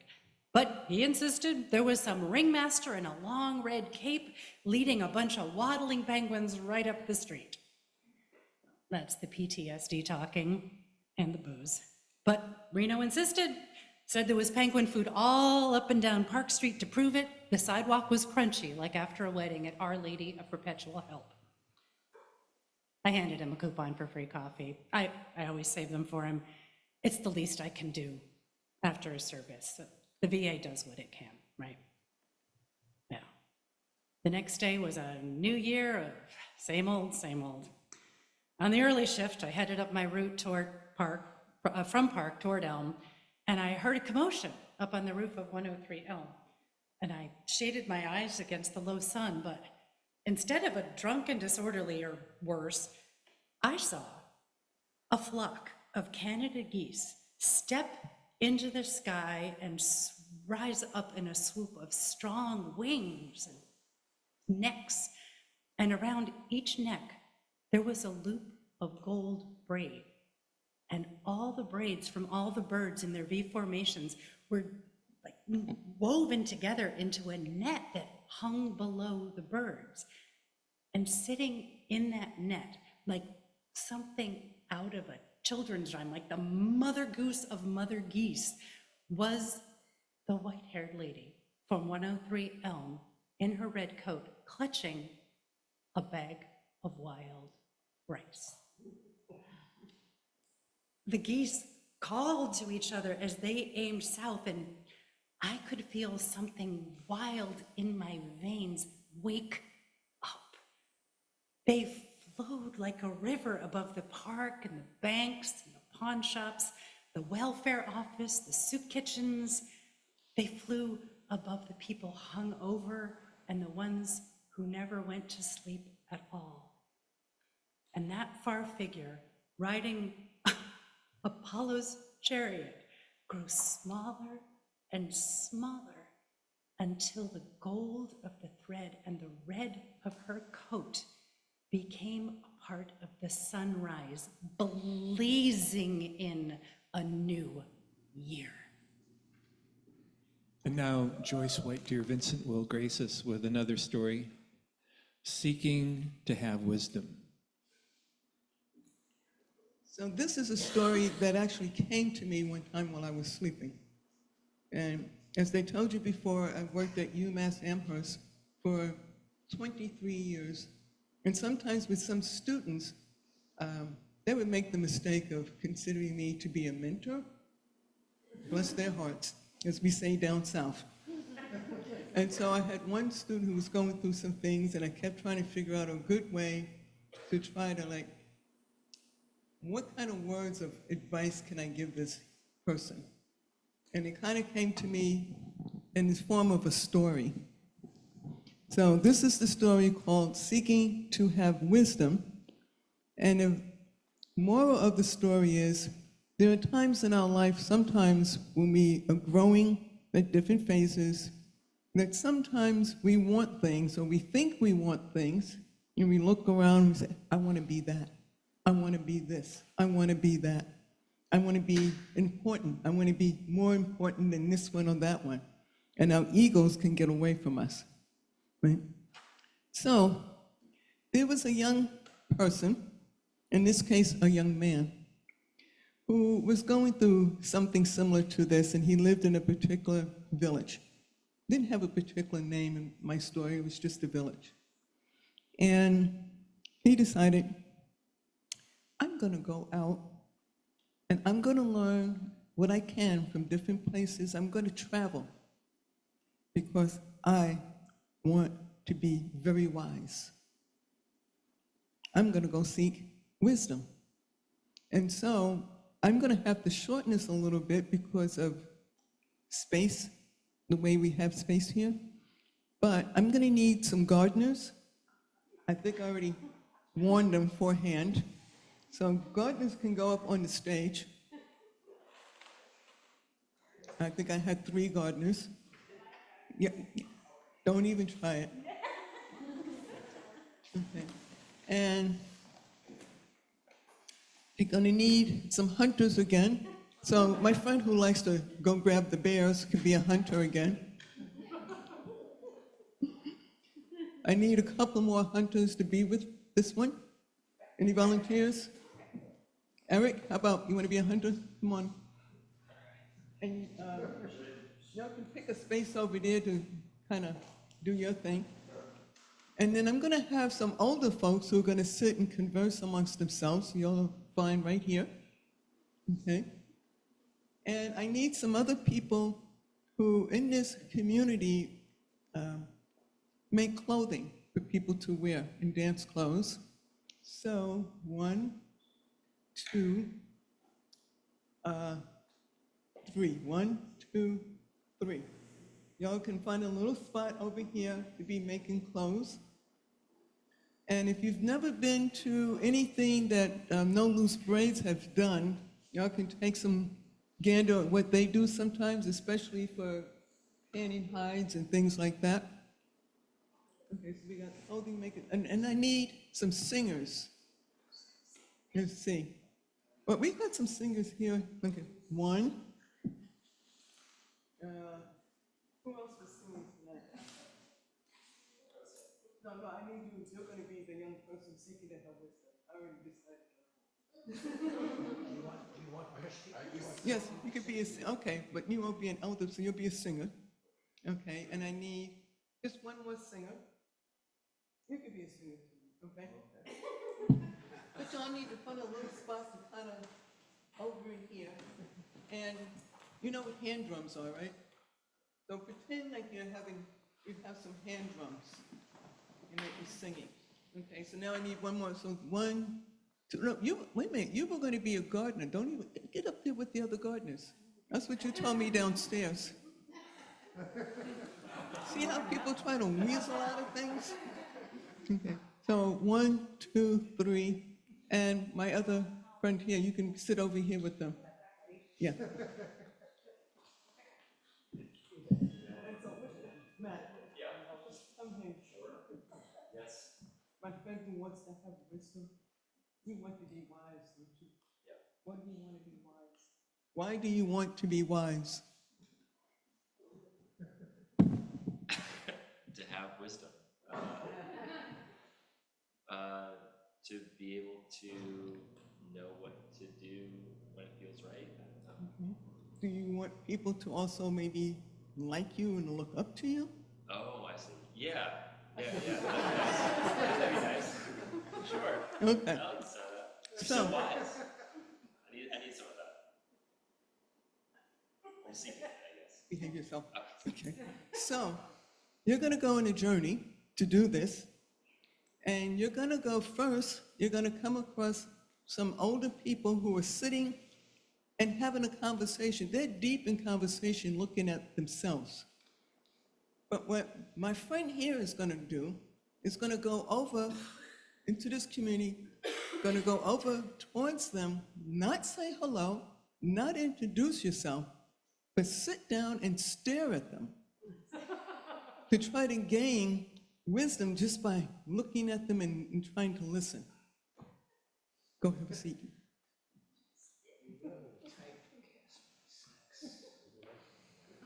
Well, get it, girl. Oh, yeah.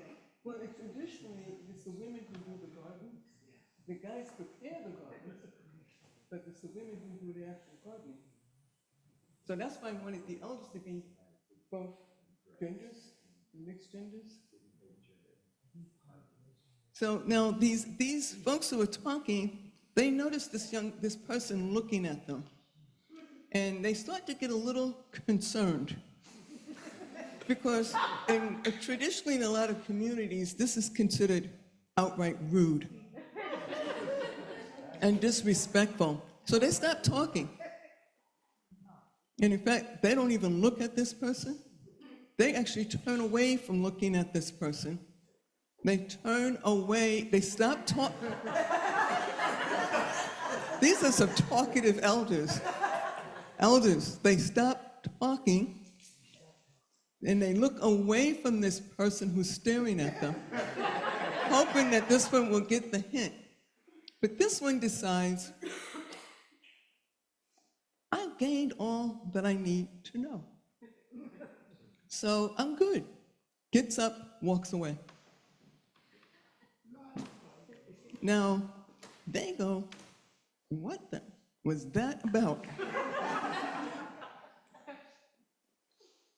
Let's move somewhere else. And they find another location to go sit and talk. So now this one goes to see some people over working in a garden and decides, I'm gonna go learn about gardening. Walks up on them, doesn't say hello, doesn't introduce, just stares at them. They start, very good, Rhonda, you got it down to a T. Says, they get uncomfortable with this. They're like, what the? They stop working, slowly walk away, like in that movie, step by step, slowly I turn, and they leave. Wait a minute, and they take their tools with them. They take their gardening tools and they break them. And they walk away. And they leave. This one says, I sure learned a lot. I'm good at gardening now. I know all there is to know because I watched. I got this. I got this. Very good. Now, oh wait, where's my hunters? Okay, so the hunters aren't actually hunting at this point. Sorry. They are tanning the hides that they hunted. Because they'll need, for the people who are going to make the clothing, are going to need these hides. So,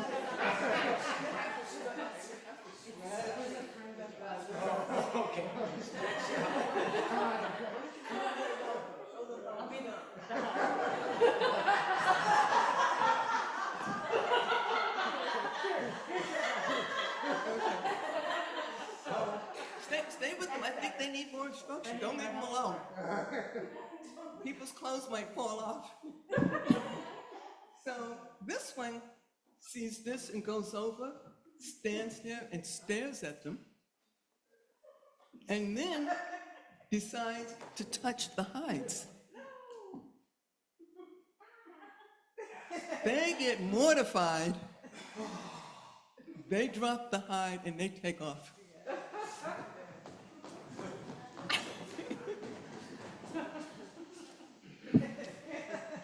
Well, now I know all there is to know about tan. I'm so good at this. I'm learning so much in this one place. Okay. We got some singers back here. They've got hand drums. They're singing. And they tend to make their own hand drums too. But this one decides, I want to learn about singing and drumming. And they go over there, stare, and then has the audacity to pick up one of the drums. They get mortified. They take off, they leave. But because this one never looks back to notice that people are burning the drums, burning the gardens, burning the hides and everything that they've been working on, because this one, who they don't know, has come in uninvited, not introducing themselves. The worst thing you can do in an indigenous community, I think anywhere in the world, is walk in. Don't get to know people, don't introduce yourself. People start thinking you're bad juju. Okay, and they don't want anything that you touched, and they start trying to get rid of that stuff, and that's what happened. So, but because this one never looks back, doesn't see the damage that they've done. And so he goes to another village, he says, I'm good, okay, I got this. Still doesn't look back. He goes to another village. Slowly, he goes to another village. But when he gets to this next village, it's completely empty. This puzzles this one, like, where is everybody? Where did everybody go? Nobody's working on anything. So he sits down and ponders. And then suddenly, he hears this voice. What's troubling you? And he looks around, he can't see the source of this voice. Now imagine you're in an empty village and you hear a voice that's talking to you and you can't see where it's coming from. Okay? Anybody else here like horror movies like I do? Okay? I'm not talking about slasher movies, that's different. I'm talking about horror movies like What If Can Happen stuff. You know, Alfred Hitchcock kind of stuff. And so, still can't figure out what the voice, and the voice says, I've been watching you.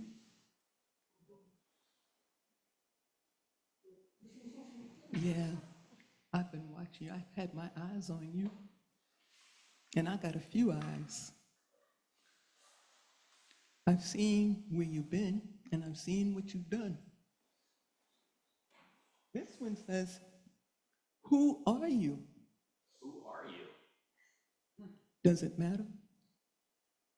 Now you got questions. Now you want to ask something. Did you ask any questions when you went to the other villages?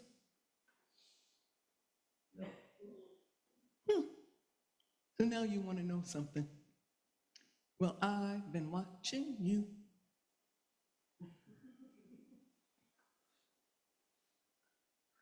And I don't like what I've seen. When you were in the other place, did you ever notice that people burned their gardens after you went through? No. Because you never looked back. Did you notice that they burned their hides that they had worked hard on to tan? No. Because you never looked back. Did you notice that the elders ran and went into hiding from you? No. Because you never looked back. Did you notice that the singers burned their drums that they took the time to make? No. Because they never looked, you never looked back. Well, I've been looking at you. And while this one is looking, all of a sudden, he starts to see the shadowy figure coming towards him. And it's big. and it has a number of legs, and it's hairy, and it has several eyes. Do you know what it was? Take a guess. A big old giant spider.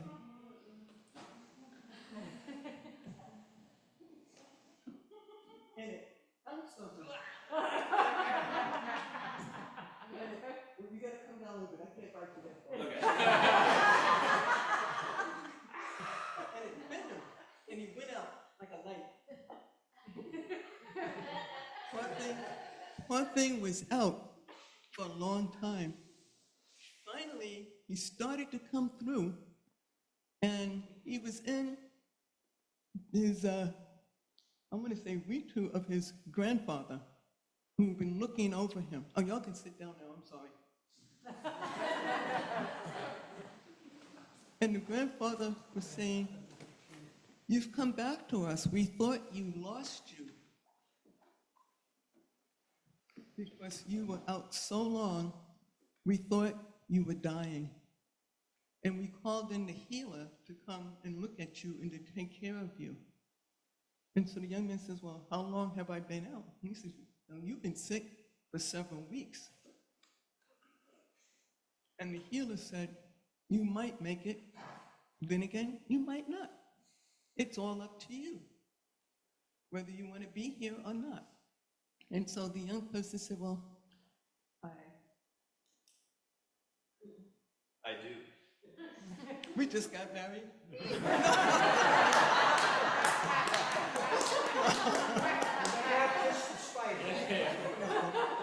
And so the grandfather said, "Well, you got bit by a spider, and that spider almost killed you. And so we were wondering, you kept talking in your delirium that you were traveling here. Where were you going? What were you doing?" What were you doing? I was seeking wisdom. Did you find it? Yeah. You did? Where was it? Where did you find this wisdom? By going to different towns, I guess. But I feel like overall, yeah, it was by looking back or by... The struggle of young people. This is the ultimate question they go through. So you kind of did, but then... I feel like wisdom comes through failure. Comes through failure, Yeah. but sometimes in this story, the young man also says, there was wisdom right here at home, and I never realized it. And I can learn from my people who are right here, who has so much to teach me. And I thought I had to go somewhere else to find what was already in front of me.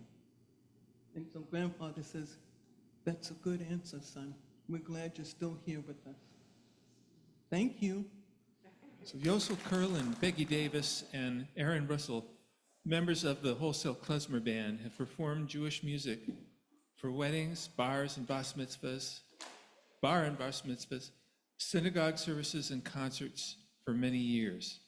Accompanied by Aaron on the accordion, Yosl will tell a 2,000-year-old story from the Talmud about the destructive power of causeless hatred.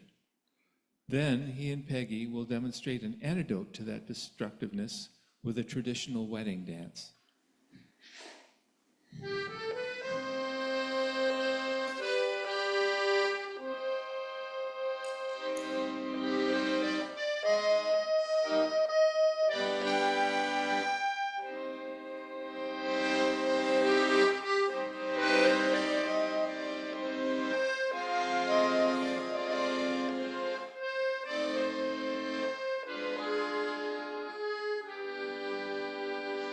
This is a sad story.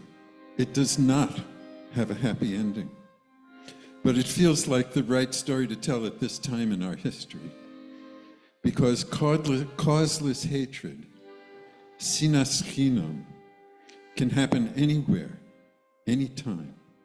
And if it is left to fester, it can destroy a whole lot more than a temple or a nation. It can destroy the whole world as we know it. This story takes place about 2,000 years ago, after the land of Israel had been conquered by the Roman Empire. The Romans left us more or less to ourselves as long as we paid tribute that made them rich and able to conquer even more lands. So, sometime during the Roman rule, a rich Jew, he is known as Ploni Almoni, which means Mr. So-and-so, decided to throw a banquet. Being rich and influential himself, all the richest and most influential citizens of Jerusalem were invited. Well, not all of them. There was one whose name was Bar Kamsa, who was definitely not invited. The word Kamsa, it probably comes from Greek, means elegant. So Bar Kamsa means the son of elegance. Now, nobody knows exactly what happened between Ploni Almoni and Bar Kamsa to cause a rift between people who had once been friends. But we think it may have started with Bar Kamsa when he insulted Ploni Almoni. Or maybe it was the other way around. We don't really know. Some silly little thing that grew out of all proportion. In Yiddish, we call this being Broyges with each other. It's the kind of anger where you aren't speaking with each other. But Bar Kamsa didn't much care that he wasn't invited. He was happy enough to stay at home. Now, Ploni Almoni had a friend by the name of Kamsa. He was no relation to Bar Kamsa, they just had similar names. The elegant one and the son of elegance. And Ploni Almoni noticed that Kamsa was not at the banquet. So he sent his servant to go to Kamsa's home and bring him back. But the servant got a little mixed up. You know how that can happen to anybody. And instead of going to Kamsa, he went to the home of Bar Kamsa. Anybody could do a mistake like that. And he delivered the invitation to Bar Kamsa. Now, Bar Kamsa was a little surprised to see an invitation to his enemy's banquet. He even thought, maybe I won't go. But then he thought, now why would Ploni Almoni send me an invitation? Maybe he wants to make peace and be friends again. So he goes.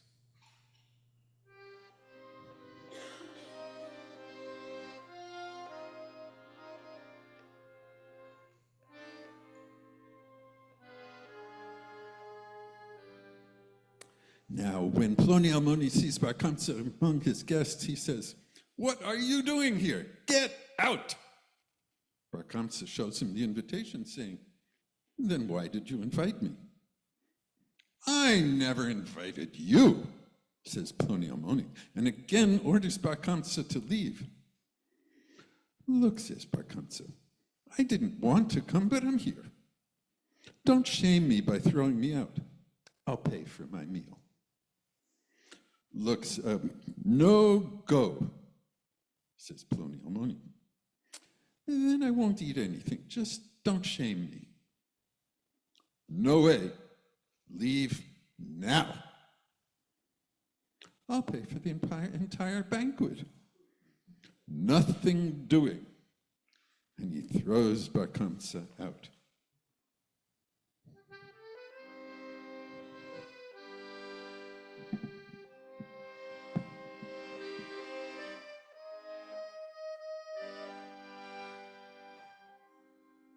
So now Bar Kamsa is furious.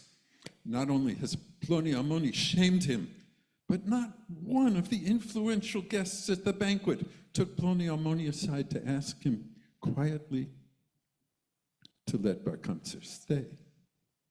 They were too intimidated by Ploniomoni's power and vindictiveness to risk his turning against them, too.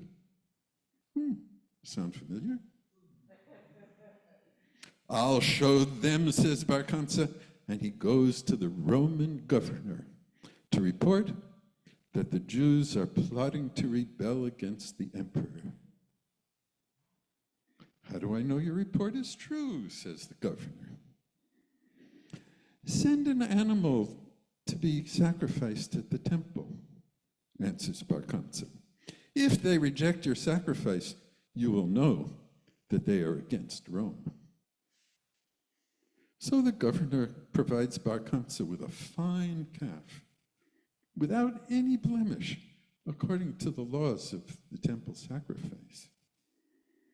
But along the way, Bar Kamsa causes an injury to the calf. Not a big one, but one that on close inspection would render the animal unfit for the temple sacrifice. Now, when Bar Kamsa arrives at the temple with the calf, the rabbis are in a quandary. If they accept the calf, they fear that God will be displeased. It's against the letter of the law. If they reject it, the Romans will destroy the Jews. The laws of the sacrifice clearly states that only an animal without blemish is proper. The chief rabbi insists on following the letter of the law. He rejects the governor's calf. All the other rabbis argue. According to the principle of pikuach nefesh, in order to save a life, it is permissible to break any religious law. But the chief rabbi overrules them, and he sends back the calf. So Bar Kamsa has his revenge. The Romans send their legions against the supposedly rebellious Jews. They destroy the temple and carry off the Jews, not only the rich so-and-sos and elegants, but the poor workers and farmers as well, to Rome to become slaves, to be exiled for thousands of years. And all of this because of causeless hatred and the cowardice of onlookers.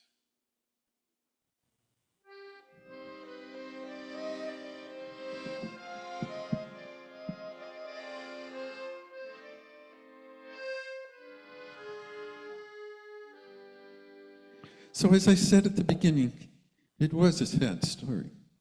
But even after all those centuries, we're still here. And hopefully, we've learned a lesson from it, that we must prevent causeless hatred in our time. And how do we do that?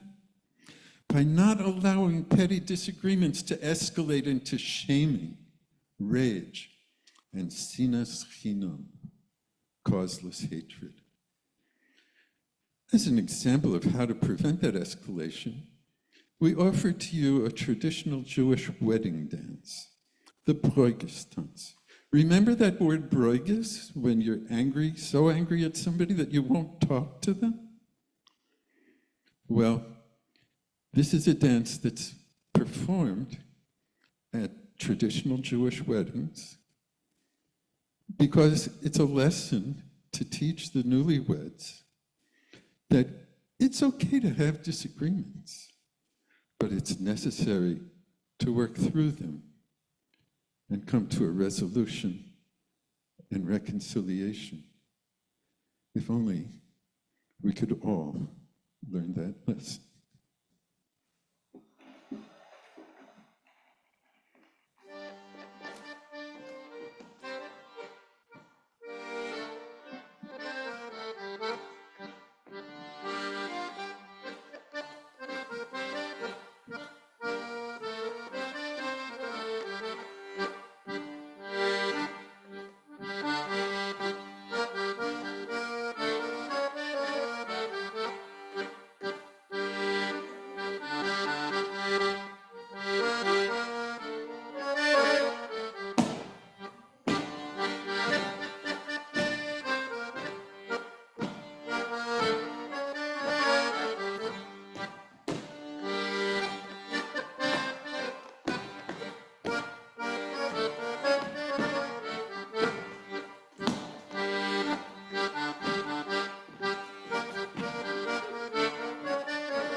There's a Long Line, a song by Sarah Pirtle. Here's a song that Sarah Pirtle created last week called Carry the Flame. She recorded it yesterday, and soon you can hear it on Bandcamp. Sarah writes new songs every week. She has 9 recordings and has received 10 national awards for her music. Her best-known song is the very first she wrote, My Roots Go Down. What an amazing evening this is. Just want to thank everybody who's been here. Lucky to sit in the front row and see your expressions in the Broyges Tante. There's a long, long line of light, and we carry that flame. There's a long, long line of light. We carry that flame. Can you hear them calling out? Hear them call your name. There is a long line, my friends. There's a long, long line. There's a long, long line, my friends, and we carry that flame. You know, I just want to give time for everybody to do something. So let me just sing that one more time and join me. I'm not going to do the whole song. There's a long, long line of light, and we carry that flame. And we carry that flame. There's a long, long line of light, and we carry that flame.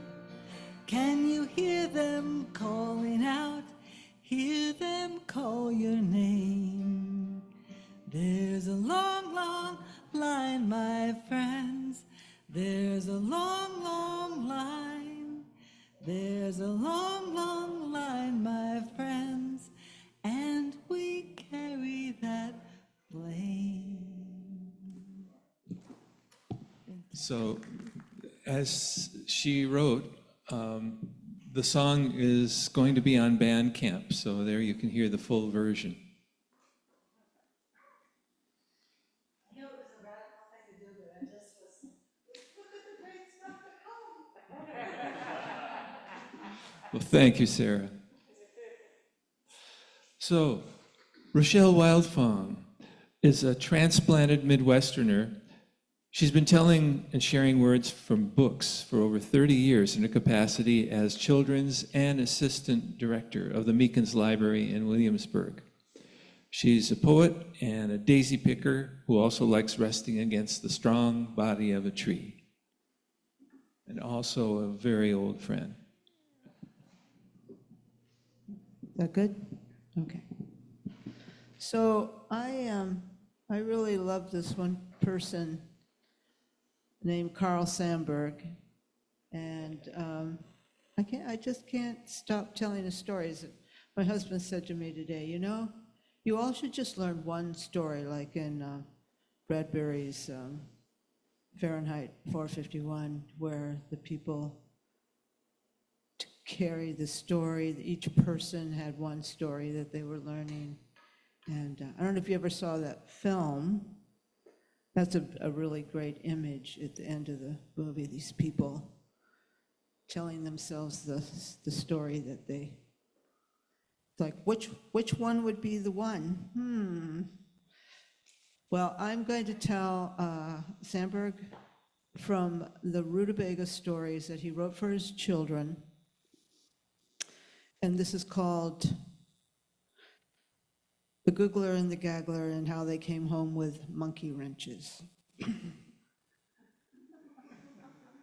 Sandburg created this world of the rutabaga country, and all the people there have names that you've never, ever even imagined being a name before. But this is how it goes. 2 babies came in snowstorm weather. They came to a I'm getting my T's and my P's mixed up. Tar paper shack on a cinder patch near the railroad yard, near the village of liver and onions. And the doctor came in a Spitz of a bird car, shining a spotlight of a headlight through the snowstorm of the prairie. And the doctor said, twins. And the mother and the father said, twins? And then 6 days and Christmas Eve happened. And the mother had two for a nickel candles that she put in the 2 windows. And she said to her husband, here are your Christmas presents. And he held those babies, looking at them, and he said, twice times twice is twice. And then she took one baby and he had one baby, and they sat there holding babies and exchanging every now and then, and every time they changed a baby, they laughed and said, twice times twice is twice.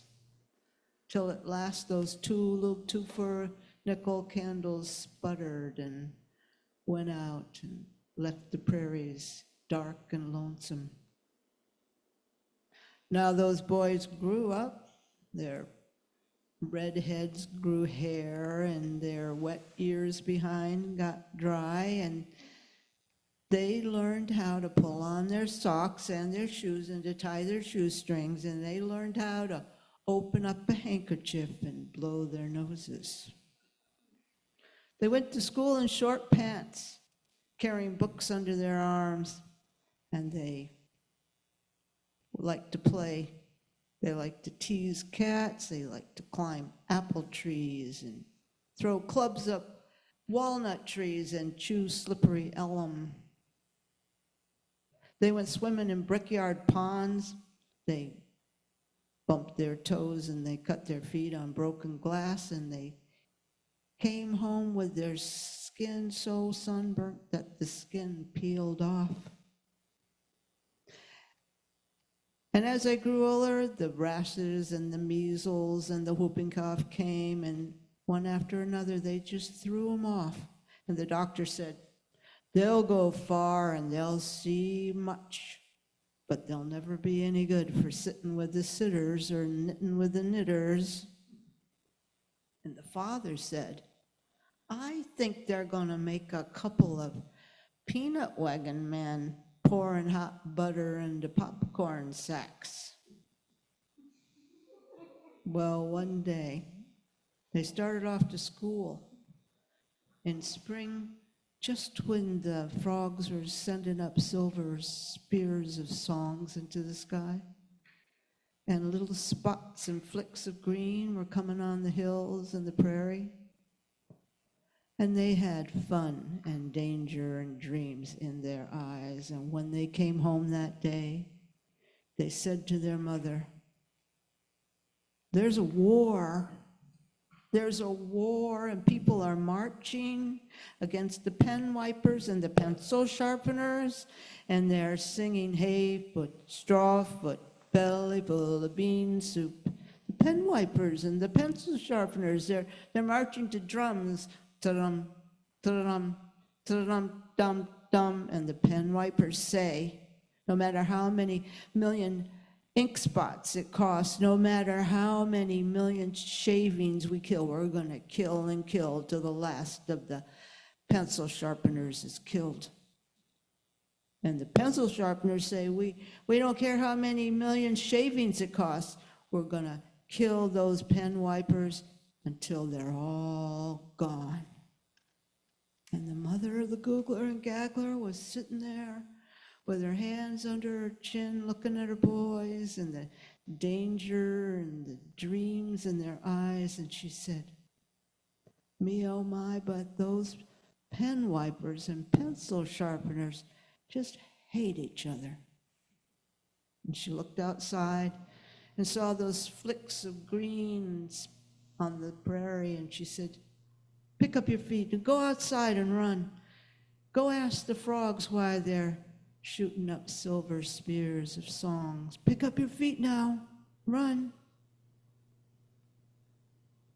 So at last they grew bigger. They grew big enough that they could take the stickers out of each other's hair and they could run away from anybody who chased them.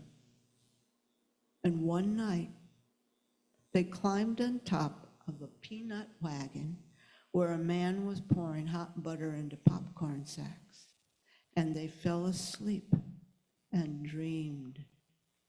And Googler dreamed about teasing cats and climbing up apple trees. And Gaggler dreamed about coming home with his skin so sunburnt that the skin peeled off.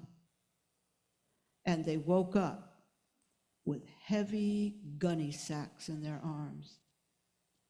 And they lugged those gunny sacks home and they told their mother and their father, there's a war.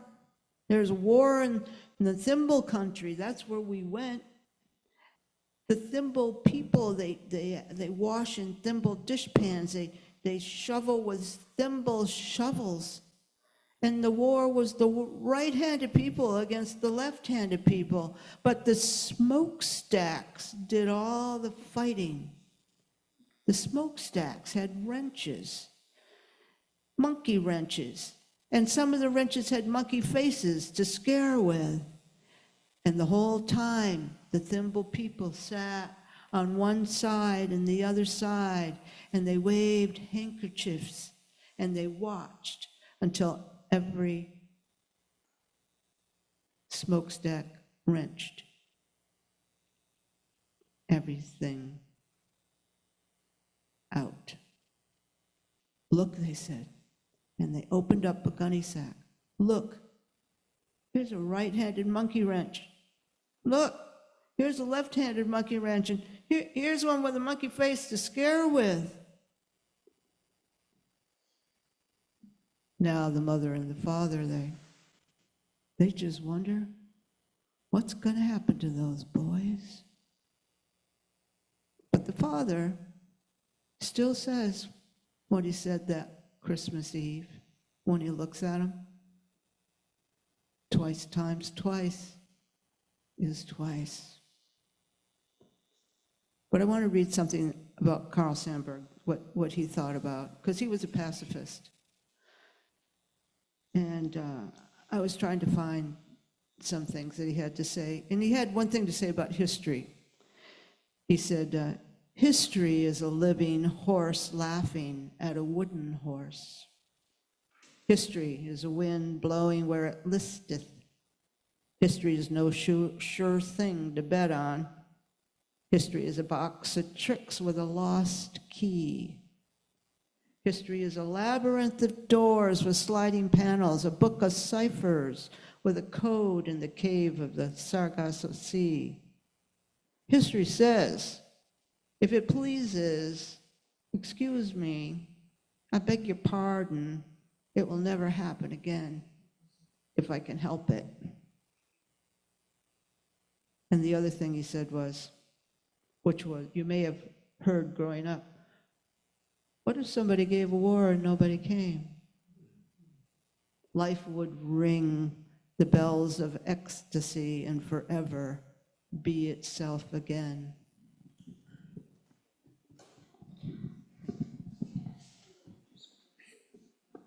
So I get the privilege of introducing the introducer and the MC. Thanks, Tim, for a great job. Can we give Tim a big hand? You know, before I share what Tim had to say, I would say that, you know, I came to this area 40 years ago in January, right? And one of the first people I met was Tim, very early on. And we were kindred spirits. We loved telling stories, we loved playing music. And we've traveled together all these years in many ways. I'm grateful for that. And in his little introduction, there are things I never heard. I didn't know you were raised in a musical family. I don't know why I didn't know that. A lover of books from an early age, that I think I could imagine. Enraptured by daily sing-alongs as a kid at a day camp. enchanted by a storyteller who performed at his grade school. That's amazing. Tim Van Egmond had a lot leading him to his chosen profession as a folk singer and storyteller. He thinks he's found what he wants to do when he grows up. And tonight he'll be telling you the story, The Wonder of the Midwinter Sun. How are you all doing? You're marathon runners tonight. I found this not so long ago, looking through a book called The Winter Solstice, The Sacred Traditions of Christmas by John Matthews. And it called to me. So I'd like to invite you to go on a journey with me. And if you wish, you can close your eyes. But whether you do or not, take a deep breath for a moment. Bring the breath of life into yourself and let it out. And feel yourself relaxing.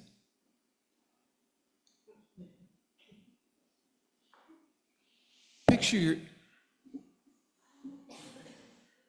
yourself walking in the winter woods. And you find yourself in a clearing. And you're surrounded by 12 impossibly big trees, mighty trees. And you turn to one and you find, you've noticed that each of the trees has a plaque hanging on it, a carved plaque. Each of the carvings signifies a different season and time of the year. And as you face one of these trees, you see carved on the plaque a holly branch and the leaves and the berries of the holly, and above it the unconquered sun. And these are the signs of midwinter. And looking at this tree, it towers up almost so that you can't see how high it reaches, but you also notice that the branches are spaced so that they seem to be inviting you to climb. The tree seems to be calling out to you, climb.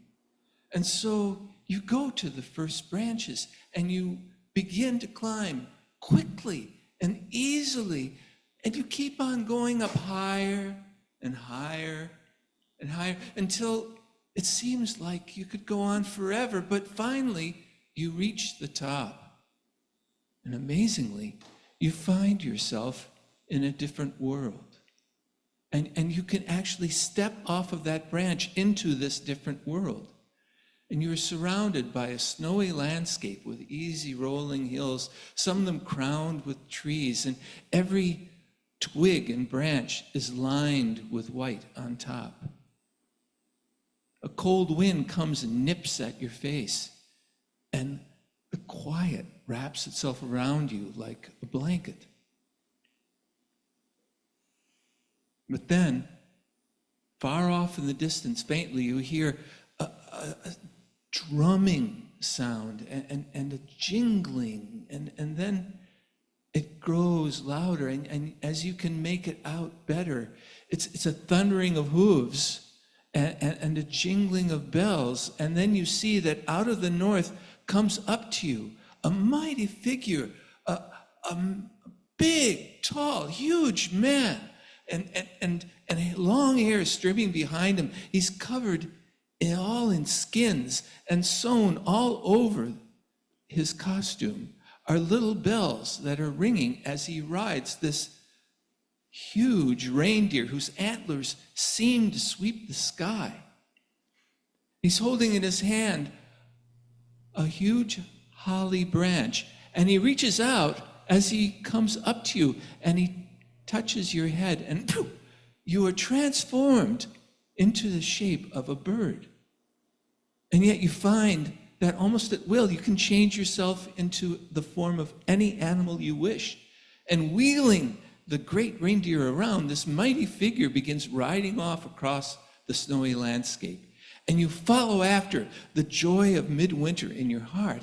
And you're bounding and flying and hopping and racing in different forms until this great figure stops the reindeer, and you are in a ring of tumbled rocks that come up above the sea of snow like fins.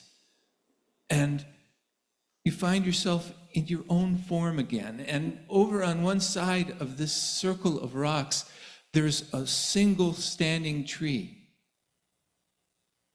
And you wait quietly. And this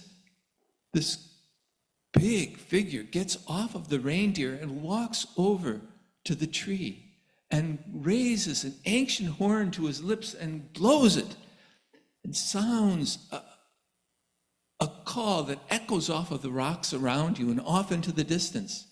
At first, it's quiet. And then, coming from all directions, come bears and foxes and swift hares and weasels and all manner of animals and birds. Why, chickadees come and rest on the antlers of the reindeer and the other deer who come. And then there are also owls and wrens and nuthatches, and all these animals come and gather, and prey and predators are next to each other without fear and without threat. And then others come, spirits of the unseen worlds, dryads and nymphs and fairies and people of the Sidhe and Pakuchi, and they are gathering around, and you see a great circle forming of them, a solid circle, and yet they go off into the distance, almost beyond as far as your eye can see. All are waiting quietly. And then the great figure kneels down at the base of that great single tree and unwraps a bundle. And in that bundle are flint and tinder, ancient and dark. And he strikes a spark, and almost instantly light blossoms between his hands, which he brings to the tree, and the tree begins to burn. And the flame goes quickly upward, and the light grows, and yet through the flames you can see that the tree is unharmed. You can make out the bark and the twigs, and is not being burnt. Your eyes are drawn to the west, where you see the round, red midsummer sun close to the horizon. And almost as if on a signal, the sun sinks slowly below the horizon. And now the darkness has grown. And all around you, you see the figures next to you, creatures, spirits, other animals, having the light of the great tree there. And then this great figure turns his laughing face to you, and you notice that you have a branch in your hand, as yet unlit. It's a torch. And in a depression in the center of this circle, there is a fire built, ready to be lit. And he beckons to all those around you holding torches to come and light their torch at the burning tree, and then to bring it to that unlit fire that has been laid. And this you do, and you touch the wood of the fire that has been built, and the fire bursts into incandescent flame. And again, almost as if on signal, the sun again comes over the horizon. It comes up, and it seems it hasn't been gone very long. All that are gathered are silent at first, and then a great shout of acclamation greeting the sun goes out. This great figure picks up a huge bag and brings it over and puts it down and reaches in and brings out a present that is for you alone. Reach out for this present. Take it and see what it is. Take it into your heart.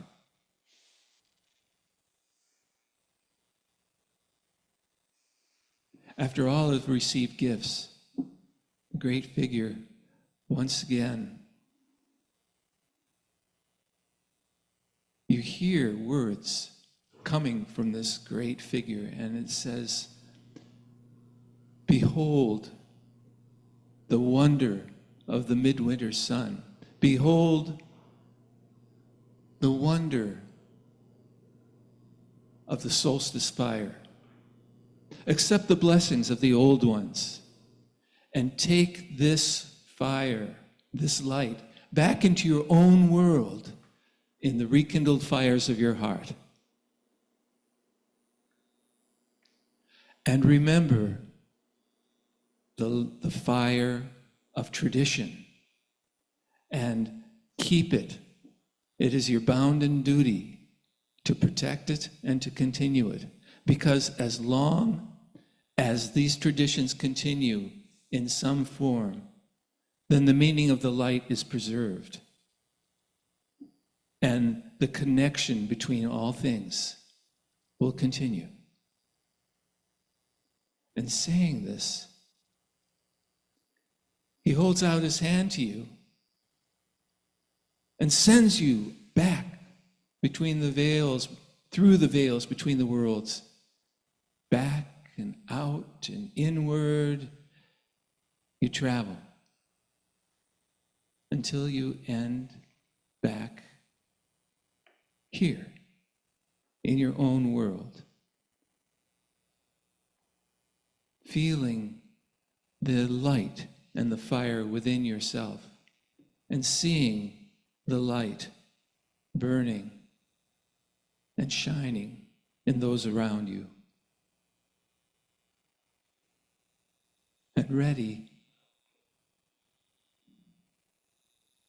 to close this celebration of the light and its return, the celebration of the solstice. And so, feel the seat underneath you. Hear the sounds in the room around you. Take another deep breath. Let it out. And if your eyes were closed, when you're ready, open them. And welcome back.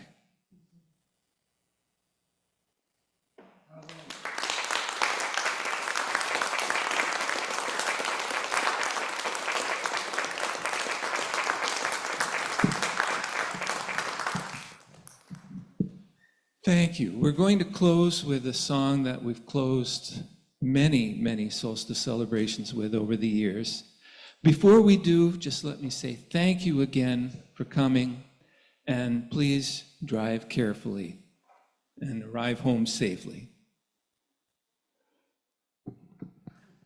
Dance, dance, wherever you may be. I am the Lord of the dance, said he, and I'll lead you all wherever you may be, and I'll lead you all in the dance, said he. Dance, dance, wherever you may be. I am the Lord of the dance, said he, and I'll lead you all wherever you may be, and I'll lead you all in the dance, said he. Dance, dance, wherever you may be. I am the Lord of the dance, said he, and I'll lead you all wherever you may be, and I'll lead you all in the dance, said he. Dance, dance, wherever you may be. For I am the Lord of the dance, said he, and I'll lead you all wherever you may be, and I'll lead you all in the dance, said she. Dance, dance, wherever you may be, for I am the Lord of the dance, said she, and I'll lead you all wherever you may be, and I'll lead you all in the dance, said she.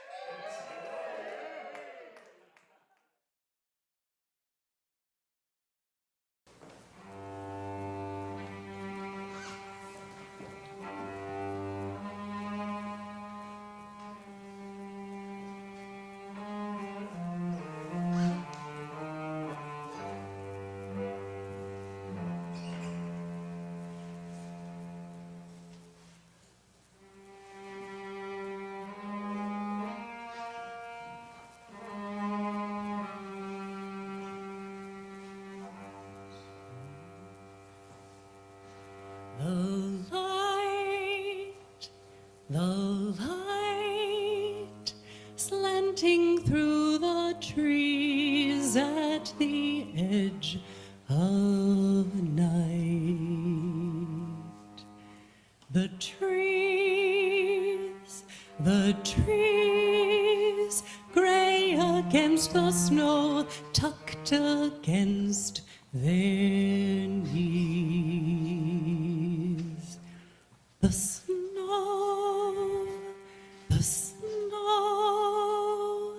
quieting the earth and all things that grow. The earth, turning like a wheel toward the light's rebirth.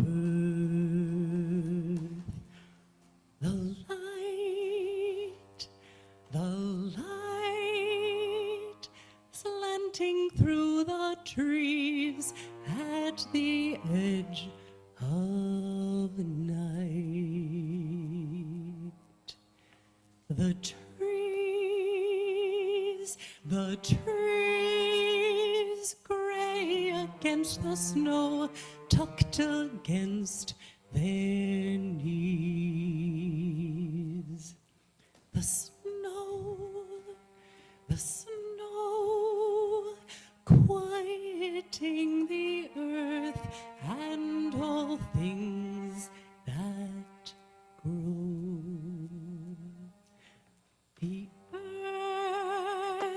The earth, turning like a wheel toward the light's rebirth.